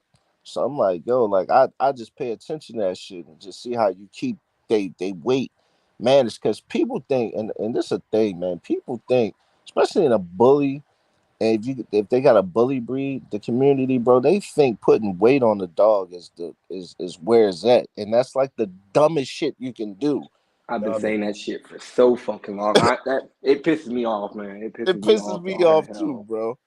It pisses me off because I'm like, yo, man, like they get that fucking Don bullshit. They putting all types of bullshit in the food. They throwing this, and it's cool, man. It's your dog. I get it, fam. But it's like, yo, if your dog is supposed to be 110 pounds naturally, let it be that, man. Don't try to put 130 pounds on that dog. Talking about his Yeah, big shit and the legs can't even move and shit because it's so fat. Like it's crazy. 100 fucking 25-pound tub of lard that can't do shit. Fucking, it's not impressive. It's not impressive. It doesn't impress me. Exactly, man. Exactly. I feel the same way, man. That's why I got out. That's why I stopped my bully program because it's like what they wanted in a dog is not what I'm trying to produce. You know what I'm saying? Like I'm not trying to produce the Hulk. You know what I'm saying? And I'm not. There's nothing against Marlon and what he got going on with the Hulk. That's his thing. He made his, he made his claim to fame and his riches off that dog, the Hulk. But that dog ain't no high performance dog. You know what I'm saying? Like I said, nothing against Marlon, but that dog ain't no high performance dog. No, that's You know? facts. No, that's It's, Facts. fact. it's just a 180-pound mastiff type so-called bully to Yeah, me. yeah. That's why I had to get out the bully game. I just couldn't relate to him. Yeah. It's oversaturated, man. And then it's like motherfuckers don't even understand. Like they don't understand like what they supposed to fucking understand. And Right. that's the thing. Right. That's the thing that pisses me off because it's like, bro, it's like, okay, it's like your dog is your dog. If your dog is a bully, and it could very well be a bully, bro. But that bitch, that frame on that dog, look at his frame. He's supposed to be 75 pounds. He ain't supposed to be 95. He ain't Right. supposed to be 110. Oh, Like man, that shit kills me, man. Yeah, I man. don't know what it is with bully breeders and their obsession with just fat fucking dogs, but it kills me. That's the sell. But see, AT, that's the sales pitch for them. My dog is 150 pounds. I got, my dog's is 160 pounds. That's their sales pitch. Oh my God. I just bought me a double XL or XL bully that's 180 pounds, whatever. That's their sales pitch. So, that's how they sell their dogs. You know what I mean? Like I used to have certain type of people who were trying to buy my performance bullies were asking me, hey, will the dog weigh 140 pounds? Like, no, like, all right. Motherfucker said no. Like, no, sorry. God damn. I mean, I thought I was going to weigh this much, So that is pretty much, to me, that's the market. That's a sales pitch. And like you mentioned before, they'll overfeed the dog just to meet that sales pitch, you Mhm, know. And in reality, genetically, that dog is not really weighing that much. You know what mhm, I mean? The frame is not built for that type of weight. Like you mhm, were saying, Mauricio. mhm. That's Nah, the but from shit. like Go just ahead, a, T. a general person's perspective, if I got this big 130-pound bully that does fucking nothing, why? Because it's all about looks and color and weight. Yep. That's what the bully shit is about. Oh, Bully. if it's a triple Merle with the Yep. twist and shout rainbow, I Yep. can get 100,000 for that bitch. And if it weighs 180 pounds, I'm really getting all the bread. Like what? Yeah, nah. And to me, it just is not a person that you know what I'm saying? Like, I love dogs. That's my favorite motherfucking animal. Like, you know what I'm saying? So a person like me watching that shit, and I'm like, damn, I'm seeing this shit, man, and I'm like, these motherfuckers is crazy, man. Like, what the fuck? Like, you mean to tell me that you talking about this dog? I'm looking at the frame, from the head to the ass, and you telling me, you talking about, yeah, man, I'm gonna put another 50 pounds on top of him. And I'm looking, I'm like, yo, that dog ain't got no room for another 50 pounds. That Right. motherfucker gonna die. You Gonna know what I'm die. saying? It's crazy. So it's like, that's why I don't fuck with that whole community. And like, you know what I'm saying? Like, I fuck with am staffs. Like, I don't fuck with that whole community because it's like, they be on some bullshit. Like, and it's, to me, it's I just, agree. it's dog abuse to me. Like, you know what I'm saying? It's like, it's exploiting, it's exploiting the dogs, and then it's like, it's dog abuse, and then motherfuckers just think that it's okay. Like, you know what I'm saying? So you got people at home, they feeding fucking raw noodles and shit. You're like, what the fuck is raw noodles gonna do for the dog? You know Oh, what I mean? damn. Bruh.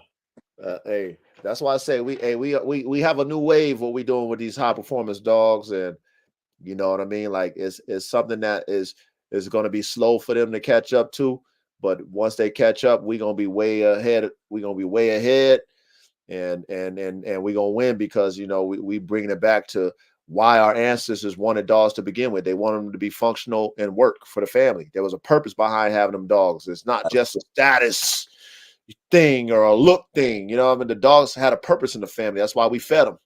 You know what I'm Absolutely.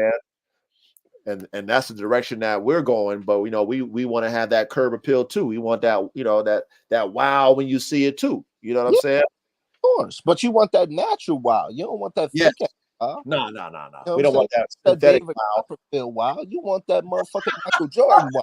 You know what I'm That David Blaine wow. saying? You know what I'm saying? That Chris Angel wow. We don't want that. Yeesh. You know what I'm saying? We want that genetic all natural. Wow. Yes, sir. Yes, sir. Yes, we do. Bruh, it's sad, but I mean that's just the wave we on, in the times that we're in. You know, everything is just fake. You know what I'm saying? It ain't real. You know, and then you be mad when you get bamboozled and shit. You know what I'm Mm. saying? You're like, well, how did I get bamboozled? Well, you bought into the fake. That's why you Yeah, got bamboozled. yeah. And then the motherfuckers, like, half of the motherfuckers that be on YouTube or be on Instagram selling dogs and shit. Half of the motherfuckers, then they sell all their dogs. Oh man, I had the animal control came. Nah, motherfucker, animal control ain't come, nigga. Now your ass realize the market for these dogs is becoming slim because it's oversaturated with everybody doing it and everybody selling them and everybody got them. So now you sit up here like, oh no, man, I'm having these problems. I'm having this. No, man, like you just on some bullshit. People mad. You done told them that dog was gonna be 140. That dog is 75 pounds. You know what I mean? You told them they was gonna be this height. It ain't reached that height. You tell them it's gonna be like this. You don't, and that's why I fuck with you, coach, because you could tell that them dogs, you keep them dogs, so you could tell something off of my man AK. You know it's gonna look like that. You know it's gonna look like that. You know it ain't gonna be like, yo, all right, man, I got this dog, man. You know they might not be, they might not all come out as big as them. You know what I'm saying? That's not realistic, and you know some dogs, come out smaller. You know what I'm saying? But for the most time, like the puppies I seen you have, and trust me, nigga, I watched your shorts, I watched your videos, I look on Instagram, I see your dogs and what you produce. So they come out big as puppies, man. Like they fucking big ass puppies and shit. So Yeah. you already know they gonna be, nice sized dogs, and they gonna be what you say they gonna be, and that's what I respect, man. You know. You know, and hey, and like I said, thank you again, Duro, for paying attention, man, and just watching and being a dog man and observing, because I was always the same way as a dog man. I'm still the same way, but I was the same way. You know, watching and paying attention to dogs and being fans of dogs, and seeing if I could see productions and seeing if they were similar and all that stuff. Like that's how I was the same way. I wanted to see that, you know what I mean? Because I'm a dog fanatic just like you are, and I'm pretty sure all of us are. We're dog fanatics. We love dogs, so we look at them in a very detailed perspective. You know what I mean? But like you said, that's not necessarily the dog game we have today. It's a scheme to get rich quick. Is it's fads and stuff like that. And to keep it real with you, what I would say the last year or so, I got involved with the French Bulldogs and stuff like that. Even got into the fluffy game, early bird when it first started and stuff like that. And over time, right, I started to pay attention to the type of people that was into the dogs, and they all have a commonality. You know what I'm saying? And the commonality is the urban street level. Maybe selling something other than dogs. That seemed like to be the type of individuals that's involved. So, and then the price tags were very outrageous, right? So, as I luckily for me, I got in, early, even with my Frenchies, and I was able to capitalize on some of the pricing at that time when a lot of people, when the PPP loans was popping off and everybody had money and, everybody wanted to get into dogs. So I was able to capitalize on some of that. But I noticed that, they're still pumping, right? They're still pumping that image, those people who are into those type of dogs. But I see still the same type of people that's involved. And I was like, you know what? See, there's a Ponzi scheme going on, but I figured out about that game, when it comes to these dogs, it's like that's a way for those type of individuals to wash their money. You know what I'm saying? Because you as somebody getting in the game and buying dogs for that price, you're never going to be able to sell them dogs for that money. Never. Nope. Never be able to get them type of numbers. Don't you dare think that you will ever get that type of bread for them dogs. Okay. Now they're still acting like they're getting that type of bread. Now I'm sure they are within their Ponzi scheme, right? Because I mean, if I had some other type of money, right? This little game, if I had some other type of money and I want to make that money look legit, man, I can tell you I sold you a dog for 20,000, man. I sold you a dog for 100,000. I sold, because them niggas claiming they buying dogs for 250,000, etc. Come on, man. I don't know if you pay attention to that or not, man, but I do. I pay attention to that shit. I pay attention to that shit because I see it every day. So I'm like, oh man, how many people get bamboozled into the dog game, which a lot of people do, thinking that you're going to make that type of money on dogs, but at the same time, you don't necessarily know the reason why those individuals are into the dogs. They created a network for them, and this is game. And I'm sure the authorities already know this shit. But at the end of the day, it is what it is. But they figure out a game, a way for them to wash their money. As smart as a motherfucker. Yeah, absolutely. It's intelligent, well thought out. It makes a lot of sense, and they're doing it. You know what I'm saying? $5,000 stud. And they're actually doing the breedings. But I mean, bro, that's genius. Man, I just sold. I just sold $300,000 worth of dogs. You know what I mean? Done had 100 lock-ins at 5,000. Right. Like, just do the math. You're like, shit, nigga, damn. But sometimes them numbers don't be right though. It's like the jewelry game. You know what I'm saying? It's like rappers talk about they spend 150,000 on the chain. A chain really is like 20, but and they got it appraised for 150,000. So a lot of like the little micro dumb bullies and that they got and the little stupid Frenchies and all that shit, and then like they got all that, and it, like. You know what I'm saying? They make it look good. And then the average Joe that market speaks to say, oh man, that's how I can get in the game. And then they can't move them because they it's a whole nother network that they don't know that these people is doing. They playing checkers while everybody else playing chess out here. Exactly. But like you said, it's the smoke and mirrors part that they're not understanding is that in reality, they might be paying that, but there's other shit going on that justify that type of price tag. That's what I'm saying. They doing stuff like that to a degree, but there's a reason why they're doing it like that, because then if I can show you I made, 700,000 on dogs, but in reality my hustle really made me that 700,000, then should I figure out how to wash my money? True, I got you. And that's what they are doing. There's no way, especially now, that you're just making that legitimately unless you part of that Ponzi scheme. You know what I mean? You're part of that Ponzi scheme, then of course y'all doing that to wash y'all money. Right. You know what I mean? Hey, buy this dog, man.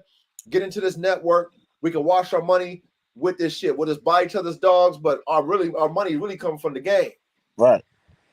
So who cares if I'm buying a dog 250,000 from you? It's all good. We created this dog illusion. We might as well use this network. It's like Bitcoin and shit, right? These dogs are our currency, but it's backed by real liquid cash from the dope game. Facts. So yeah, I spent 250,000 with you, but I only did that to legitimize the money that I got from that's dirty in the streets. And like I said, it's just, to me, it took me a while. It took me, like I said, about a year ago to like figure it out, like why all the people at these shows look the same. God damn it. Like, I had to really think about it like that. Like, why, when I look at these shows on the most expensive dogs, why do they all all the people that's there look the same? Hey, Coach, you said motherfuckers was like the first black cartoon character. It was the same nigga. Period. I'm like, yo, this didn't make sense at first, but now it's making sense. Now I get it now. I just couldn't believe the prices that they were like asking for certain type of dogs. Like, okay, there's a breeder that breeds Frenchies, and he's got this line called the Grinch. I don't know if you follow Frenchies, but he got a line called the Grinches. About it. Okay, so he got a movement that's ridiculous, right? He out there. I'm out here in California, so he's from the Bay, but the founder of it, he got a movement that's cold. Like, I love his movement. I love his. I mean, man, they marketing campaign is cold. When they go to the shows, they shut it down. But everybody who's a part of his team, they all look the same. They all got gold in their mouths. Most of them got gold in their mouth. They got chains on. They tatted up.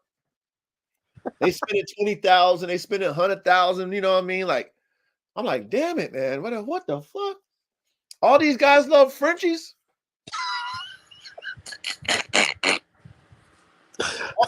Like, really, like, all these guys love Frenchies? Really? Y'all niggas like Frenchies? There's not one square on their squad. There's not one square that's buying a Grinchie. They all are the typical type. Right. And they're not broke. You know what I'm saying? They're not the broke ones. They with the bust down Rolexes and all the shit that you see on in the streets. Right. On the rap video. But at the same time, if you think about it, man, it's pretty damn genius, because I mean, shit, as long as y'all exchange that money, y'all got, unless they dig into how y'all got that money to buy it, you pay your taxes on that shit, they probably ain't gonna question you. Right. Hopefully. Well, exactly. If you fucking with the feds, they're gonna dig out. Well, then where'd you get that money to buy that shit? That's when the cricket's gonna happen. They coming. You know what I'm saying? What do you mean? Where did I get the money to buy it shit from?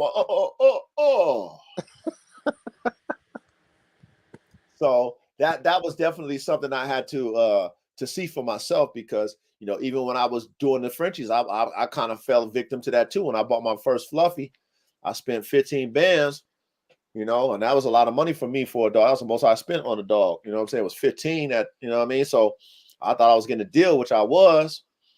But I didn't even produce no puppies, no fluffies yet. But I have partners of mine who spent, 35, 40 something thousand for a goddamn fluffy. Like, sheesh, and nowhere, and they ain't no way got anything close to that back. And hell no, man. Hell no. So you gonna breed the Frenchie? I bred them, but I didn't produce no fluffies. I didn't breed them to a fluffy. So I actually got a fluffy female to breed them to. But like I said, the market is, you know what I mean? Like, what, I'm gonna sell my fluffies for like $3,000, $2,500. Like, you can get a fluffy for that much now. It's like, I don't know, it ain't even worth it. It's flooded. Yeah. So I gotta wait it out type shit. I'm you know what I probably just do? I probably just put a semen on ice. You know what I mean? Like, fuck it. You know what I mean? Put them on ice. Whatever. This wait till this shit wash out. Maybe I can come back with something else off the fluffy. But motherfuckers stop thinking about them and shit. It's just flooded. Bro, the top breeders is letting their shit go for the low. Yeah, they are. They really are. So I can't compete with that. I mean, what? You dropping your draws, it is what it is. You doing these puppies, and your network can't even buy the shit no more because the streets ain't eating the way they used to either. So your network ain't even buying the dogs like they used to. So now you gotta let them go because you had the network, but now your network ain't eating, so you gotta sell it to the public.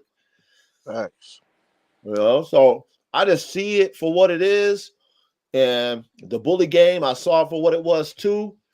Like you said, it's like they want the size, they want color. I don't breed for color. I don't breed for the heaviest dog, so I don't need to be in that game. You know what I mean? Like, why am I trying to reinvent the wheel for something that already got a wheel on it that's turning? Like, it's going to take too long for me to get these people to want bullies that are functional and still have that big brolic look but perform like pit bulls. I mean, the concept is great, but for the consumers, they're not looking for that. Oh, is it fucking Merle purple pink sherbert? No, it's not. Is like you said, is it fucking a 200 pounds? No, it's not. Oh shit. Oh, okay. Oh man, damn it, man. Call me. Let me know when you got a 200-pound one. That's that shit. That's that shit right there, man. Man, that's their favorite line, man. Hit me back when you got this color or you got this going on. Bro, man, I'm cool with it, man. And I dealt with that shit for family. I've been dealing with that. All y'all, I've been dealing with that shit for 3 years straight. Dealing with the consumers, man. Dealing with every damn excuse under the sun I done heard. Nigga, it's just like, oh my God, I'm tired of y'all. I gotta ask my wife. That's the main one, man. Let me talk to my wife, man. I'm gonna get back to you, man. Nigga, how come you didn't talk to your wife before you called me up, man? What the hell's wrong with you, bro? Wasting both people's time. Yeah, man. But that's a cop out. That's how they do it. They're gonna act like they're gonna buy something. Okay, let me talk to my wife, and then that's because they never was gonna buy one from the beginning. They was never gonna do it. Yeah, I think the motherfuckers just be wanting to talk, bro. Like they just be they do want to talk. Motherfuckers just be lonely. Yeah, they do. They do. They just be wanting to bullshit and stuff. Hey man, what's this dog? What's that dog? Like, oh my God, bro. Man, come on, bro. Leave me alone, man. Yeah, window shoppers, young Ready Red. Motherfucking window shoppers, man. So this dog game, as you're in it, you're gonna learn a lot. A lot of stuff you're not gonna like. Some stuff you somewhat like. Some stuff that you will like. But once you learn the game for what it is, you don't get caught up in the smoke and mirrors, which was a lot of people got caught up in that shit. Like I said, I got in this for business purposes, but I knew coming in it was going to take me a while because I was inventing my own lane. I wasn't trying to copy nobody. Right. So I knew it was going to take me a while. You know what I'm saying? So I was willing to go through the process to get to the point where I need to get to. You know what I mean? However, I wasn't expecting the economy to take a shit. And so, I'm hoping that 2025 it shifts and it turns back around where people got a couple of dollars again, and then I can kind of maybe recoup some of these L's. You know what I'm saying? Because like I said, y'all, I've been doing this shit for a long time, and I'm still in the red, even though I've sold all kinds of dogs. But because of how much money that you spend every month, vet bills, all the dogs I bought over the years, all the losses I've done taken, I'm still in the fucking red. I'm not even in the black. So, like real talk. My man said they ain't even in the I ain't even in the black.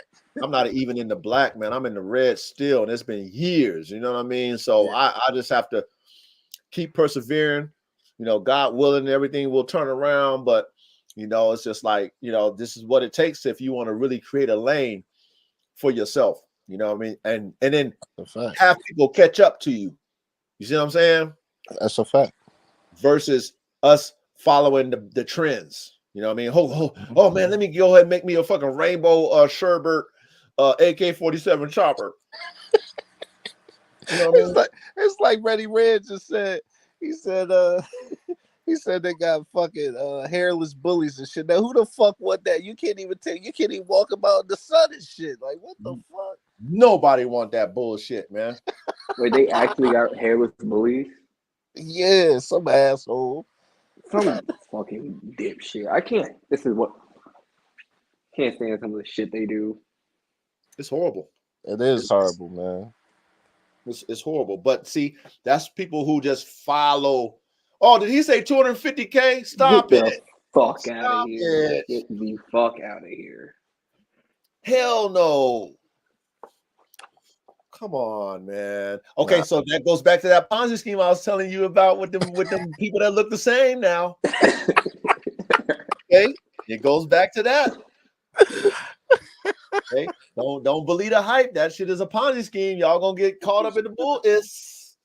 You know what I mean? If you ain't got all the chains and the bust down rollies and stuff like that, don't you dare buy no $250,000 dog. Because you would get scammed. Damn, man, you'd be so upset with yourself. So, hey, and watch this. If you even think about when the bullies started, okay, you think about Dave Wilson and all them. Think about all the people that was involved with Dave Wilson, all the people who, let's say, made Juan Gotti and all them first Gotti line dogs and all that. They all have something in common too. They all look like D boys from back in the 90s and back in the early 2000s. Damn, I didn't even think about that. Richard Yeah, me neither. Barajas. Come on, man. Richard Barajas is, out there in California, man. The Mexican Richard Barajas that had Juan Gotti. Yeah, I do. Okay, so all his homeboys, Rock and Ruby, that Rock and Ruby blood. What's his name? You know who I'm talking about? The Double S Kennels. What's the man that had that magazine, man? Him, Eddie from Blue Line. Come on, man. Hey, come on, man. That's if you now that we know the mathematics, we know they tricks.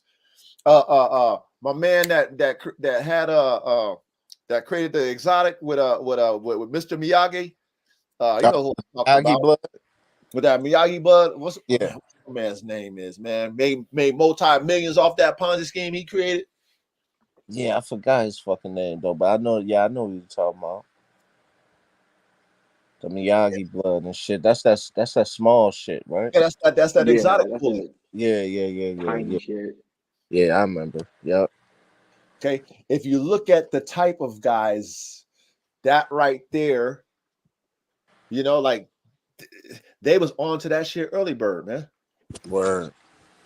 But we didn't know no better. We were just fans of the dogs. Like, oh wow, oh look at that dog. Oh, they're making $5,000 a puppy. Oh man, they're getting all the money, man.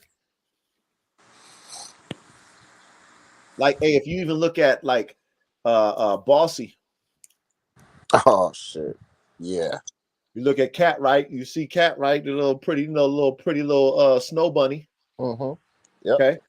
She didn't start that dog game by herself. Hell no, she didn't. No. She was tied into one of them boys. Hey, she was tied into one of them boys that that Had play that dirt. the game. Yeah. That's a fact. And now she's at the top of the curve. But so you learn. And hey, and even watch this too. I'm gonna dig even deeper. The gentleman I got AK from out in the UK, Simon. He's in jail right now for cocaine trafficking out there in the UK. Oh shit. God damn. Big time. Big Big, time hey, too. big time too, you know what I'm saying? But you know, he has the damn near the best, some of the best dogs in the UK. I mean, if you go check out Lions Lair's page, you see the type of dogs he has. I mean, come on, man. I mean, that shit. They ain't no, they ain't no small time operation. Right. Them boys is connected. Damn. So yeah, I don't like to, let the cat out the bag, but we like to keep it real over here. And I had to learn that just by paying attention in class, just watching tape. You know how you watch the tape of your opponents and stuff? Hell yeah. Mm-hmm. I just did that with all the breeders because I'm fans of the dogs. I'm a fan of of breeding programs. So I started watching the successful ones. And I'm like, damn, they all got something in common, man. They all D-boys and shit. Yep. These niggas look like rap videos. All of them look like they belong on somebody's rap video. Why are they so successful and we're not? Why is that? Why are they getting top tier money for their dogs and we're not? Yeah, because what the fuck is the difference? They got the network. That's the only difference. And they got the money. So they got the money to buy the shit, and then they got the network to sell the shit. Yep. So us, we start from the ground up trying to build the network. But we're further behind because we got to get the dogs, and then we got to promote the dogs. Hopefully you got money to promote the dogs. Right. And then once you promote the dogs, then you got to slowly build your network. It's a slow process. Like, watch this. I'm going to give y'all another twist. Sin City Pits. You ever heard of them? Yeah, that's my man. Okay. So his dude, right, that he got his dogs from was Iron Cross Kennels. Yeah, I know them. Yeah. Okay. So I'm sure you know what he was probably involved with. I don't know them personally, but there's you can already tell. I think my man BGK kind of hinted toward the type of guy he was. BGK Okay. Andre. Yeah. Andre. Yeah. So the type of guy that dude was who owned those Iron Cross dogs, that's one of them Hell's Angels type guys. Mm-hmm. I don't know if he's really affiliated with them type of dude, but those type guys. I got you. Yep. Okay, so they obviously have a network first and foremost, because the way Dre was talking about, when they started doing business, he started seeing that network play versus him being a brother trying to get the dogs. And then now Dre become competition. A nigga had, the nigga now become competition. Now it's a problem. Mm-hmm. Okay, so Dre kind of alluded to that in his dealings with Homeboy, but it just shows you the type of people. Homeboy at Iron Cross already had his network. Hence, my man from Sin City obviously must have been a part of that network. How you gonna get that type of blood?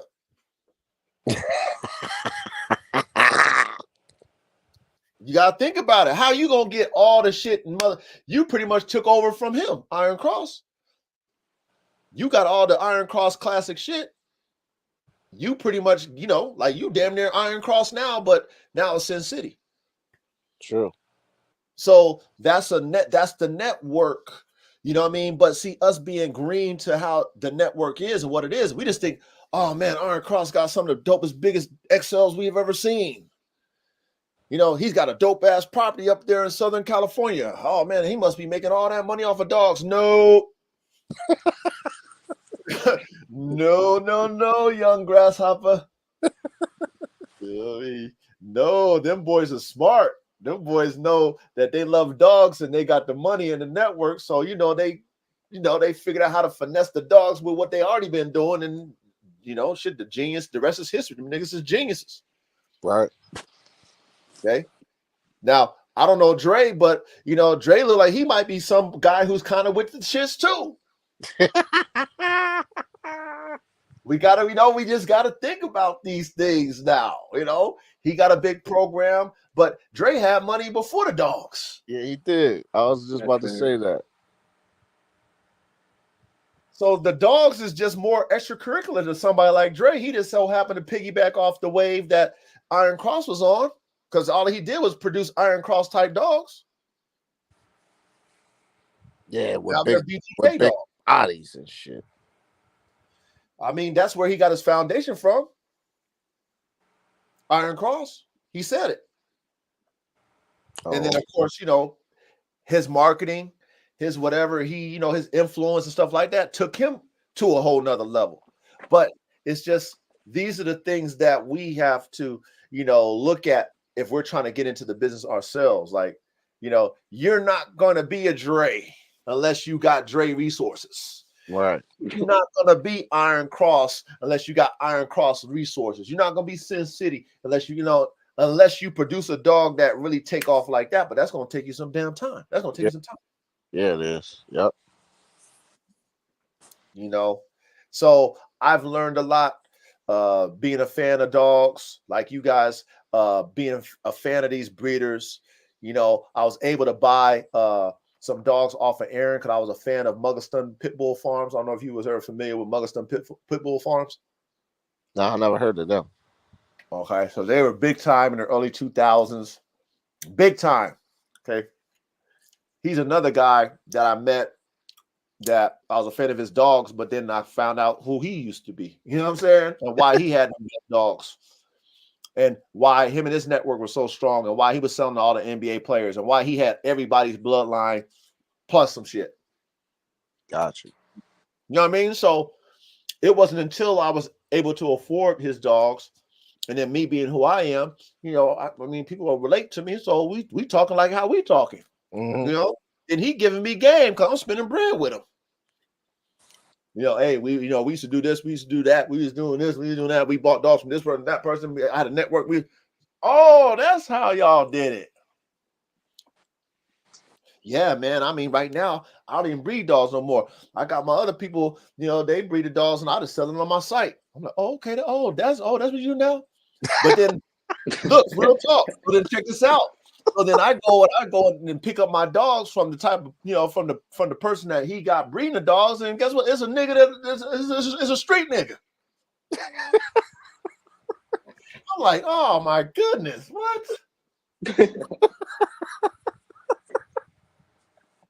This what's been going on? Yeah. So I'm paying high prices on dogs that ain't worth that shit. It's the network. Yeah. It's a network. So I got finessed. I got finessed. I'm thinking it's really about the dogs, and it's really not. Yeah. These guys ain't really what they seem to be. So, yeah, it's a lot of smoke and mirrors, you guys. Like I said, I hate to let the cat out the bag, but we keep it real over here. I'm not over here, bullshitting y'all like, yeah, you can do it too. Nah. Yeah. Nah. I knew for a fact, Doricio T, all y'all, Young Ready Red, all y'all in the chat, I knew for a fact that I wasn't gonna be able to sell $12,000 dogs off of AK. I knew it when I bought them. However, because I wanted the genetics. Hold on. Tell me why you knew you wasn't gonna be able to do it. Okay, so first and foremost, at that time, that was the most I ever spent on a dog. Mm-hmm. I bought $10,000 dogs from Muggleston and also from Top Dog Bullies. Mm-hmm. I bought Profit and Rain. Okay, but then $12,000 was the most I spent. However, I knew when I reached out to Simon from Lions Lair about the breeding, and I was wanting first pick female. He's like, all the females are sold out. I'm like, what? You just posted the fucking breeding just now. He's like, all of them sold out. Mate, all of them sold out. All I got is second pick male and whatever. He had 2 other picks of males, but all the females are sold out. I'm like, damn, man. I was like, okay, well, I want a first pick. I said, how much is, second pick male is? He told me the price. I'm like, damn. But he's like, he's letting me know, like, knowing damn well I probably ain't gonna buy it. Like, that's how he was talking to me. Right. It wasn't like, hey man, if you really want, like, no, here's the price. But I'm like, okay, I really want that dog. Okay, here's the PayPal. Let me know. Like, you know what I mean? Like, he's kind of rushing me. Like, he's thinking like I'm bullshitting. Right. Okay. But at the same time, I knew I didn't have a market for that because that's a lot of money. How many people got that type of money to spend? I just happen to have it. But how many other people gonna really have that to spend? Not many. No, no, And I no. don't have the network as him. I didn't have 150,000 followers like he had. You know, he got the professional pictures, all the shit. He got, hundreds of people in the comment section. So I knew I didn't have his network. So there's no way that I think to myself, just because I paid 12,000 for a dog named AK from the UK, I'm gonna be able to do it with my fucking network. Hell no. Gotcha. You know what I'm saying? And ain't too many people coming in it from my perspective. Like I came in it really green. What I mean by green is like, okay, if I get this dog, I'm gonna be able to produce it. Like that's the only reason why I wanted to pay for it, because I wanted to produce that in my line. So I'm green. I didn't even know if I was going to produce it, but if I got them here, if I breed it, I can probably make my dogs bigger, stronger, and faster. Right. He was 12 grand. I can't get this dog from nobody else but him. 12 grand it is. Most people ain't gonna think like me though, Dory. So that's why I knew that I'm not gonna probably get that, because not many people gonna think like me. Like for those genetics, I'll pay for it. Right. Most people are like, oh, 12,000 out the door. Oh man, that's way too much money. Homebody would have clicked. Hey, he would have clicked the phone. Oh man, can you do this one? Oh man, click. The phone would have went dead. Like, you know what I'm saying? Like, that's the network he already had. And being that I was able to talk to him and build a rapport, he was telling me what he was doing because he had the money. He was going to Crack Kennel buying dogs because he wanted them type of Camelot type dogs. He was going to Unleashed and this breeder and that breeder, and he was buying dogs, him and his network, because he had his vision on what he wanted to bring to the UK. Right. Then all his network in the UK is fucking with him because he's the money. So he's the money. He buying all the dogs from the US and all over the place, creating them type of dogs. He got the network in the UK, and then he's selling to all the motherfuckers in the UK and all the people out there in Europe and shit. for top dollar. The top dollar, yeah. Because they, he got the dogs and he figured out how to get all the dogs to the UK. So now they ain't got to go deal with overseas and all that shipping and all that shit. He got the dogs, he's doing it. So figuring out how he did his thing, it was his network. You know what I'm saying? Like most of those people that follow him, some of them was fans, but the people that was buying dogs is all the people in his network. All out there, all the people that had his dogs, all the boys in the UK had his dogs. I was the only one in the US had his dog. Because they not paying $12,000, man. How much you want for that? 12,000. What? 12,000? What? 12? What? How much? 12,000? They're letting them XL bullies go for those. Those rainbow bullies is going for 12,000. Those bossy bullies are going for 12,000. You want one of these lion layer pit bulls? That's 12,000. Like, damn, man, shit. So I just knew I couldn't get pit bull buyers to spend 12,000 for a pit bull. That's why, Hell no, not over here. Got you, bro. So I had to just take it on the chin as far as like, I'm gonna spend over market price in the US for a pit bull, but there was a reason why I did it, and I'm grateful that I did. But at the same time, I knew that, like I was saying, to get these people to understand that, like, if you want the best genetics for what you cooking, you ain't gonna get the best for $500. You know what I'm saying? Like, how with the pit bull community, y'all, they be talking about dogs that's like 30 years dead, 50 years dead, yeah, dude. 40 years dead. Like you really producing them dogs. Like, oh, I got a Mayday dog. The Mayday's dead, nigga. You ain't got a Mayday dog. Like that's the type of stuff that, like, for me who understand dog breedings, like, bro, that's, I mean, what, 20 something? I don't know how long Mayday been dead. 25 years. Like, bro, that's dogs 25 years ago, bro. Like, really? Like, there's no way I'm going back 20 generations back and thinking I'm producing that dog. Like, really? Right. But that's how these people think, because they're naive to dog breeding. They're naive to that shit. That shit's watered down, bro. If that's 25 years ago, that's watered down. The only way you got a Mayday dog is if somebody got that semen and Mayday produced with a bitch, a Mayday direct. That's the only way you got a Mayday dog. Right. Other than that, if it's 25 years down, whether it's top and bottom 25 years ago, that's Mayday 25 years ago. Not Mayday's grandson, great grandson, great granddaughter. That's Mayday dogs. Yeah, It don't work that way, but it don't people work. believe that, you know. Yeah, people think that. They think that about Pretty Boy Floyd and all those other fucking dogs and all that shit. Like they think that, like, oh yeah, like I got this dog. No, you fucking don't, man. Like that shit is old, bro.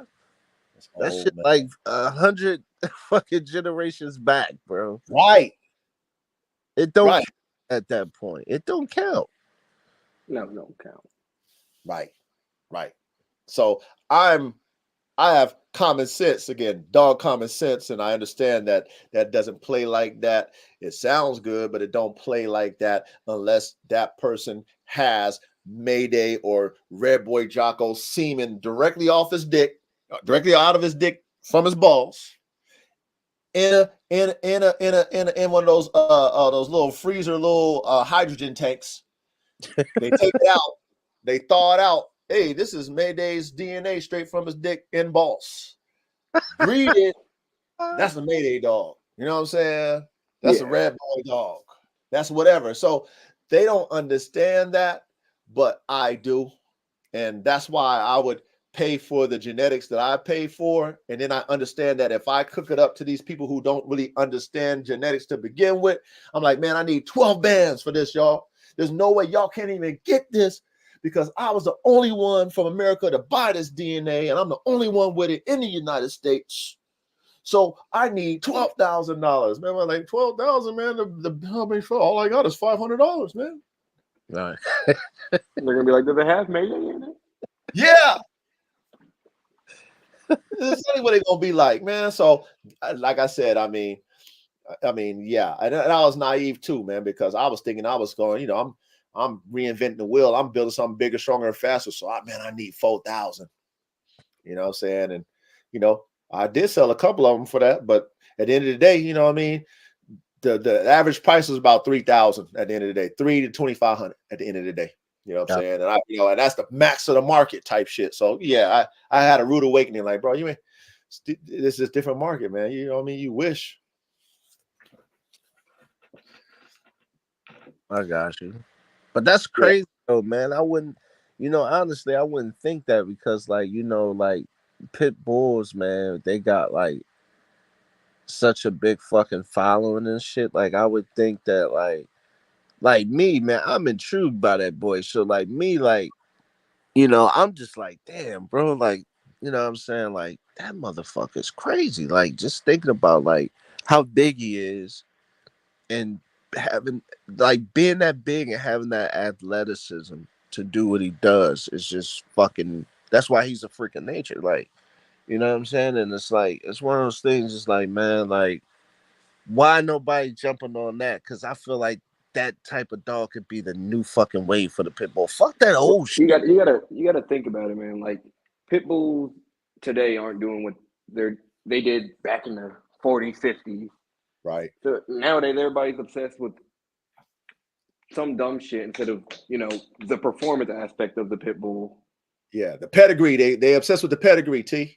There you go.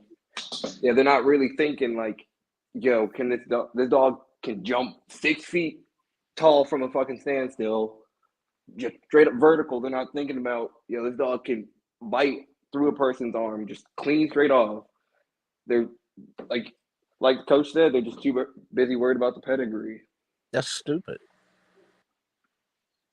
It's backwards. Yeah, it's backwards to me. Cause I feel like that old shit is that old shit. Like them, like it, like no disrespect to nobody, man. Cause I don't like, but at the end of the day, I look at some people pit bulls. The motherfuckers look crazy as shit, man. They too much inbred. They look crazy as a motherfucker. Like they like I just feel like that shit just need to just go ahead somewhere, and we just need to go ahead and just get like a new, fresh type of pit bull, bro. Because that shit ain't working, man. Like they feet be fucked up, like they feet look like fucking something from Jeepers Creepers. Like it'd be crazy. They need to evolve, just like Young Reddy said, man. Hold up, man. Evolve, god They need damn. to evolve, man. I agree Yes, with you sir. 1,000%. That's the word. Like, you know what I'm saying? It's just like, damn, man. It's like, yo, that shit just stagnant, man, and it ain't going nowhere. It's like But that's we what did sells it though. already in the '90s. We did it already. You know what I mean? Already it's done, man. And if you doing that same shit that you was doing in the 90s and the 80s and the 70s and whatever else, early 1900s, then you going to jail. You know what I'm saying? So it's like, why even go there with the dog? But like you mentioned, T, the old school bloodlines that were champions, that's what they selling on. They're selling on a name that is no longer is relevant today. It's like That's that's no that longer bullshit for real. relevant. So, I got a dog that comes from this type of fighting bloodline, and I can get the 2,500 a puppy for this. Well, yeah, you might, but the majority of the people that want them dogs ain't gonna pay you 2,500 for them. So that's the cold part about it. Mm-hmm. Unless you in that circuit and you actually doing a digital underground, right? You on that digital underground with the shit, and they buying them for that. Yeah, they might pay you for that. You know what I'm saying? But Mm-hmm. that's few and far between. Then that goes back to that Ponzi scheme, right? That we talked about, those certain type of individuals that are in that market that are buying those type of dogs, but the pit bull market as a whole, they not buying them dogs for that price. Yeah. Whether you got it in the blood or not. Oh, 20 times this and 20 times that. Okay, well, how much you want for it, man? I need 3,000, man. All I got is 1,000. Mm-hmm. So yeah, it needs to evolve. Just like Young Reddy said. Yeah, I would think that people who would see a dog like AK would be like, yo, that's the wave. I'm, bigger, stronger, faster, look just like it, can do, multiple things. Yeah, let's roll with that. But because they're so on their Michael J. Fox back in time, in that time machine shit, you know what I'm saying? Future shit, you know what I'm saying? They can't get out of that. You know what I'm saying? They can't comprehend with the fact that if the dog has not changed from the early 90s, if you're saying there's no such thing as this and no such thing as that, but we're in 2024, why has everything evolved in a way, but then the pit bull really hasn't? And if the dog has a negative stigma around it, as breeders, why aren't we trying to evolve it to something a little bit different? You know what I mean? We can still keep the basic attributes of it, but Mm-hmm. evolve it. Mm-hmm. People like bigger dogs. Why are you not producing a bigger, high performance pit bull phenotype, genotype? Mm-hmm. Even though they were doing it back when they was making those Whopper dogs, but those were weight pull dogs, and those was looking more like what bullies are. You know what I'm saying? Because of that mastiff in it, shit. You know what I'm saying? Yeah. Yeah. But they were doing that then. It was for a different reason, and people like Camelot and all of them, they were successful off of them big red dogs.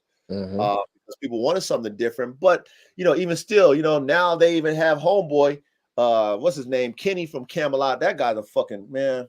That guy's fucking weirdo too, man. That guy Kenny from Camelot or whatever. But You don't fuck with him, coach? man, hey, I used to fuck with him until he started hating. You know what I'm saying? That's what I say. Motherfuckers be hating on real niggas, man. You know what I'm saying? So he started hating on me because he was hating on Lion's Lair. Because man, I mean, shout out to Simon, man. He had the wave, man. And of course, Camelot, he's the founder of that blood, him and that other dude, whatever that dude that was his partner or whatever. But Kenny, he the wave for them red dogs, right? He's the producer of Camelot. Mm-hmm. But then you got old boy over there in the UK, Simon, with that boy Gunner, right? Which is AK's daddy. AK Daddy. Gunner is smacking everything, right? Yeah. Gunner is smacking everything. When it comes to popular red dogs, Gunner is top tier of the tip cream crop. So old boy Kenny, he would be in the comments hating. Because, none of his dogs, even though he is the founder of them red dogs and the Gunner got some of that Camelot blood in him and whatever, none of his dog is doing numbers like Gunner and looking like Gunner. Like none of his dogs is looking and acting like and getting the numbers as Gunner. So Kenny, saw that I bought a dog off of Gunner, and I'm in the US. So then he followed me and I followed him. So we was, I was cool with him. We was cool. But then he would be in my comment sections being greasy like how he was with homeboy over there, just to be like trolling to get my followers and shit. He was doing the same thing that he was doing in the UK, right? So I'm like, damn. And he said some slick shit about one of my Frenchies at the Fluffy. He's like, man, you might as well breed, this and that then. Like he's being real slick. I was like, yo, damn, OG, like, why you gonna do that and be messy? I was expecting more out of you. Like, why you in my comment section trying to low-key clown my program? He's like, man, I mean, why y'all getting all hurt, man? You just need to get rid of your whole yard and start all over again. I'm like, man, I can't fuck with you, OG. You know what I'm saying? So I showed him the mirror about himself, and then he blocked me. So I'm like, oh, okay, well, fuck you then, nigga. You know what I'm saying? But he was hating. He was doing the same thing he was doing with Lions Lair, because like I haven't, you know what I mean? Like he's been in the game a while, but shit, you ain't got as many followers as I got. You ain't getting the likes and shit I got. I got AK. He running numbers up. You got dogs that people know about, but you ain't doing the numbers that AK doing. So it's like he started hating, you know what I'm saying? And he was trolling and doing that weak shit. So I just, you know what I mean? Like, bro, like I can't fuck with him like that. So I said, when he started doing that weird shit, I'm like, bro, you did the same thing to Lions Lair and shit, man. Hating on Gunner and shit. Why are you gonna be in the comment section? But I knew why he was doing it, because he's trying to troll. Right. He's Camelot. So people know who he is. So if he's in the comment section saying low-key disrespectful shit, motherfuckers gonna probably go click on the shit. Oh, that's Kenny from the founder of Camelot. Then they go follow him. So he was doing slick shit like that. So I don't fuck with him for that reason, man. Yeah, I wouldn't. I got you. Shit. I mean, that's real. You got one time to do some hating ass shit. Nah, I'm like you, bro. I'll be like, man, fuck you, man. You an OG. You supposed to be bigger than that, man. Like, why you hating on me? I'm in my own lane. Like, why would you hate on me, nigga?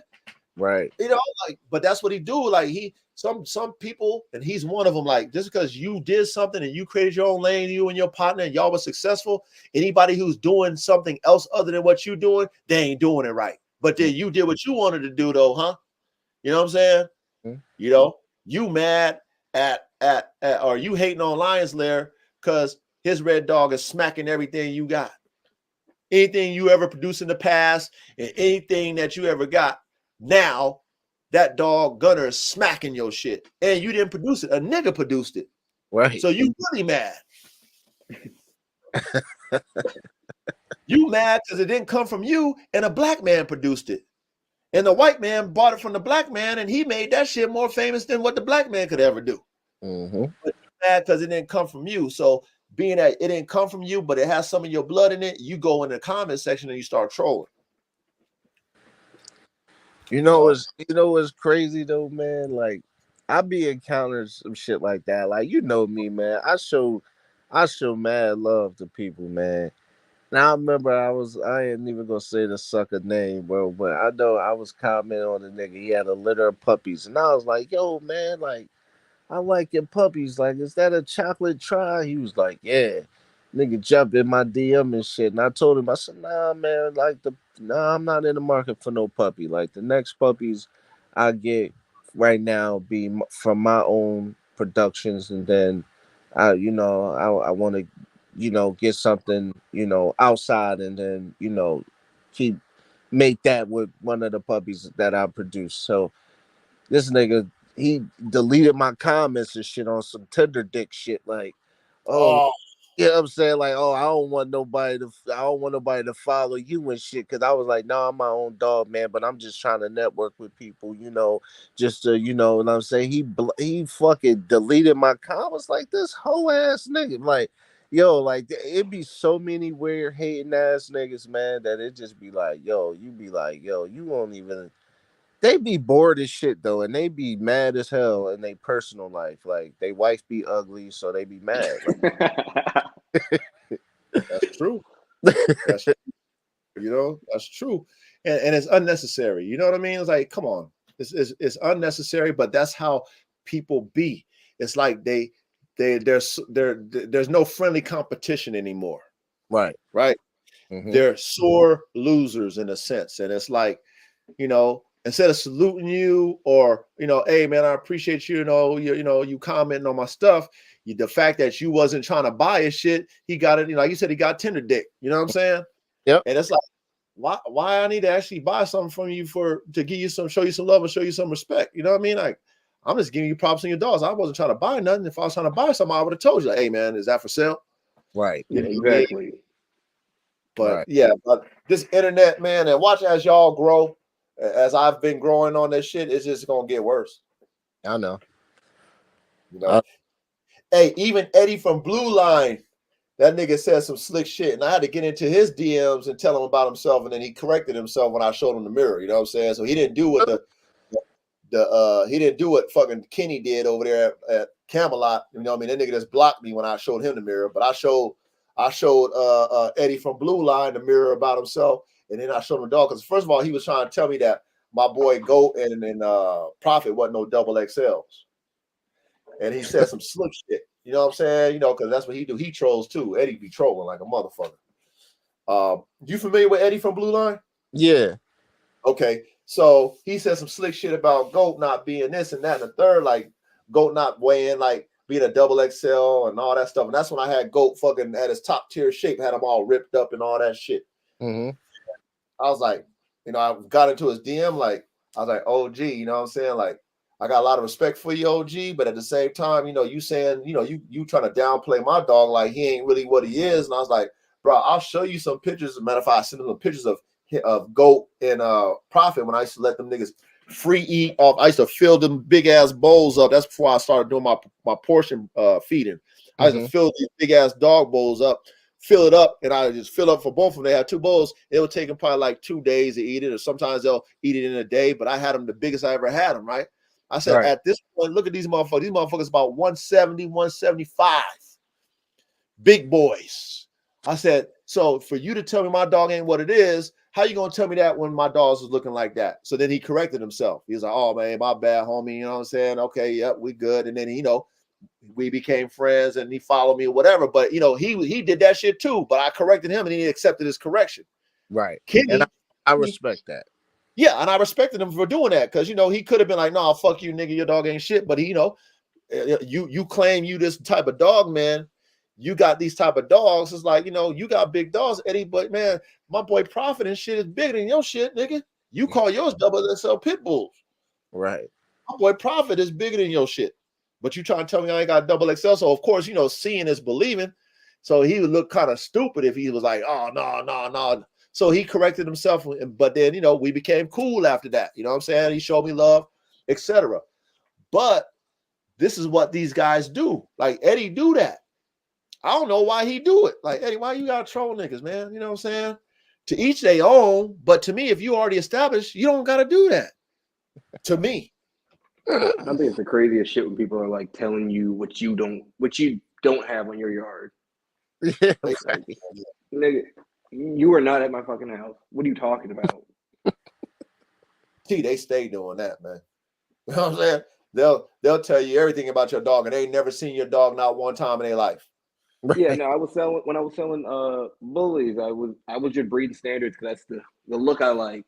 I just like the clean standard look. And somebody was telling me your dogs are, what do they say? There was something about my fucking dogs being too small to be considered standard. I'm like, when the fuck have you visited my house?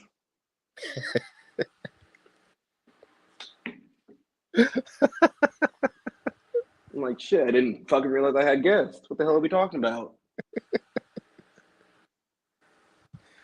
These motherfuckers crazy, man.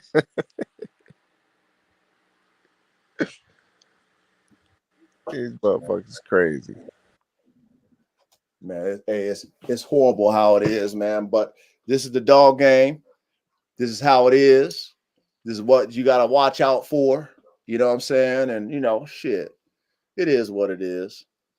But hey, I'm about to wrap this thing up, you guys. So we're gonna do this again next week. We're just gonna kind of have this type of flow, and then and if I have any type of different type of classroom type shit, I'll put it up on there, man. But we're gonna kind of flow like this from here on out, man. It's had the panel, and we just gonna just what I'm saying, All right, politicking dogs. You know what I mean? Yeah, I can dig it. So, if y'all want, man, come back next week, man. If y'all got any ideas, anything to talk about, let's just freestyle, man. Let's just talk to these dogs, man, and brainstorm and just make it more interactive. You know what I'm saying? Yeah, for sure. Coach, real quick before you go. Yep. I remember at one point you were talking about you wanted to do like a lion bully breeding. Yes. What were the breeds you were going to use? I was going to use a Tibetan Mastiff. Okay. With some type of bully. All right, I couldn't remember. I was thinking fucking Chow or some shit, but No, I was going to use a Tibetan Mastiff. all right, I got you. I got you. All right, much love, Coach. No, it's all love. It's all love, man. So to everybody, man, I appreciate y'all. Thank you guys, coming on the panel, man. T, RKBB, Doricio. I'm going to drop that line again. So if any of y'all want to come up on the panel, man, let's do that, man. Let's interact and let's talk these dogs. And, man, let's, as a community, man, let's brainstorm and do what we do and just, make this thing, what we do with these high performance dogs great again. You feel me? Real shit. Whenever you Yes, drop that sir. line, get on from now on, man. Okay. That's done data, man. But until then, man, until next time, man, I love y'all. I appreciate y'all, man. We ending this stuff and we out, man.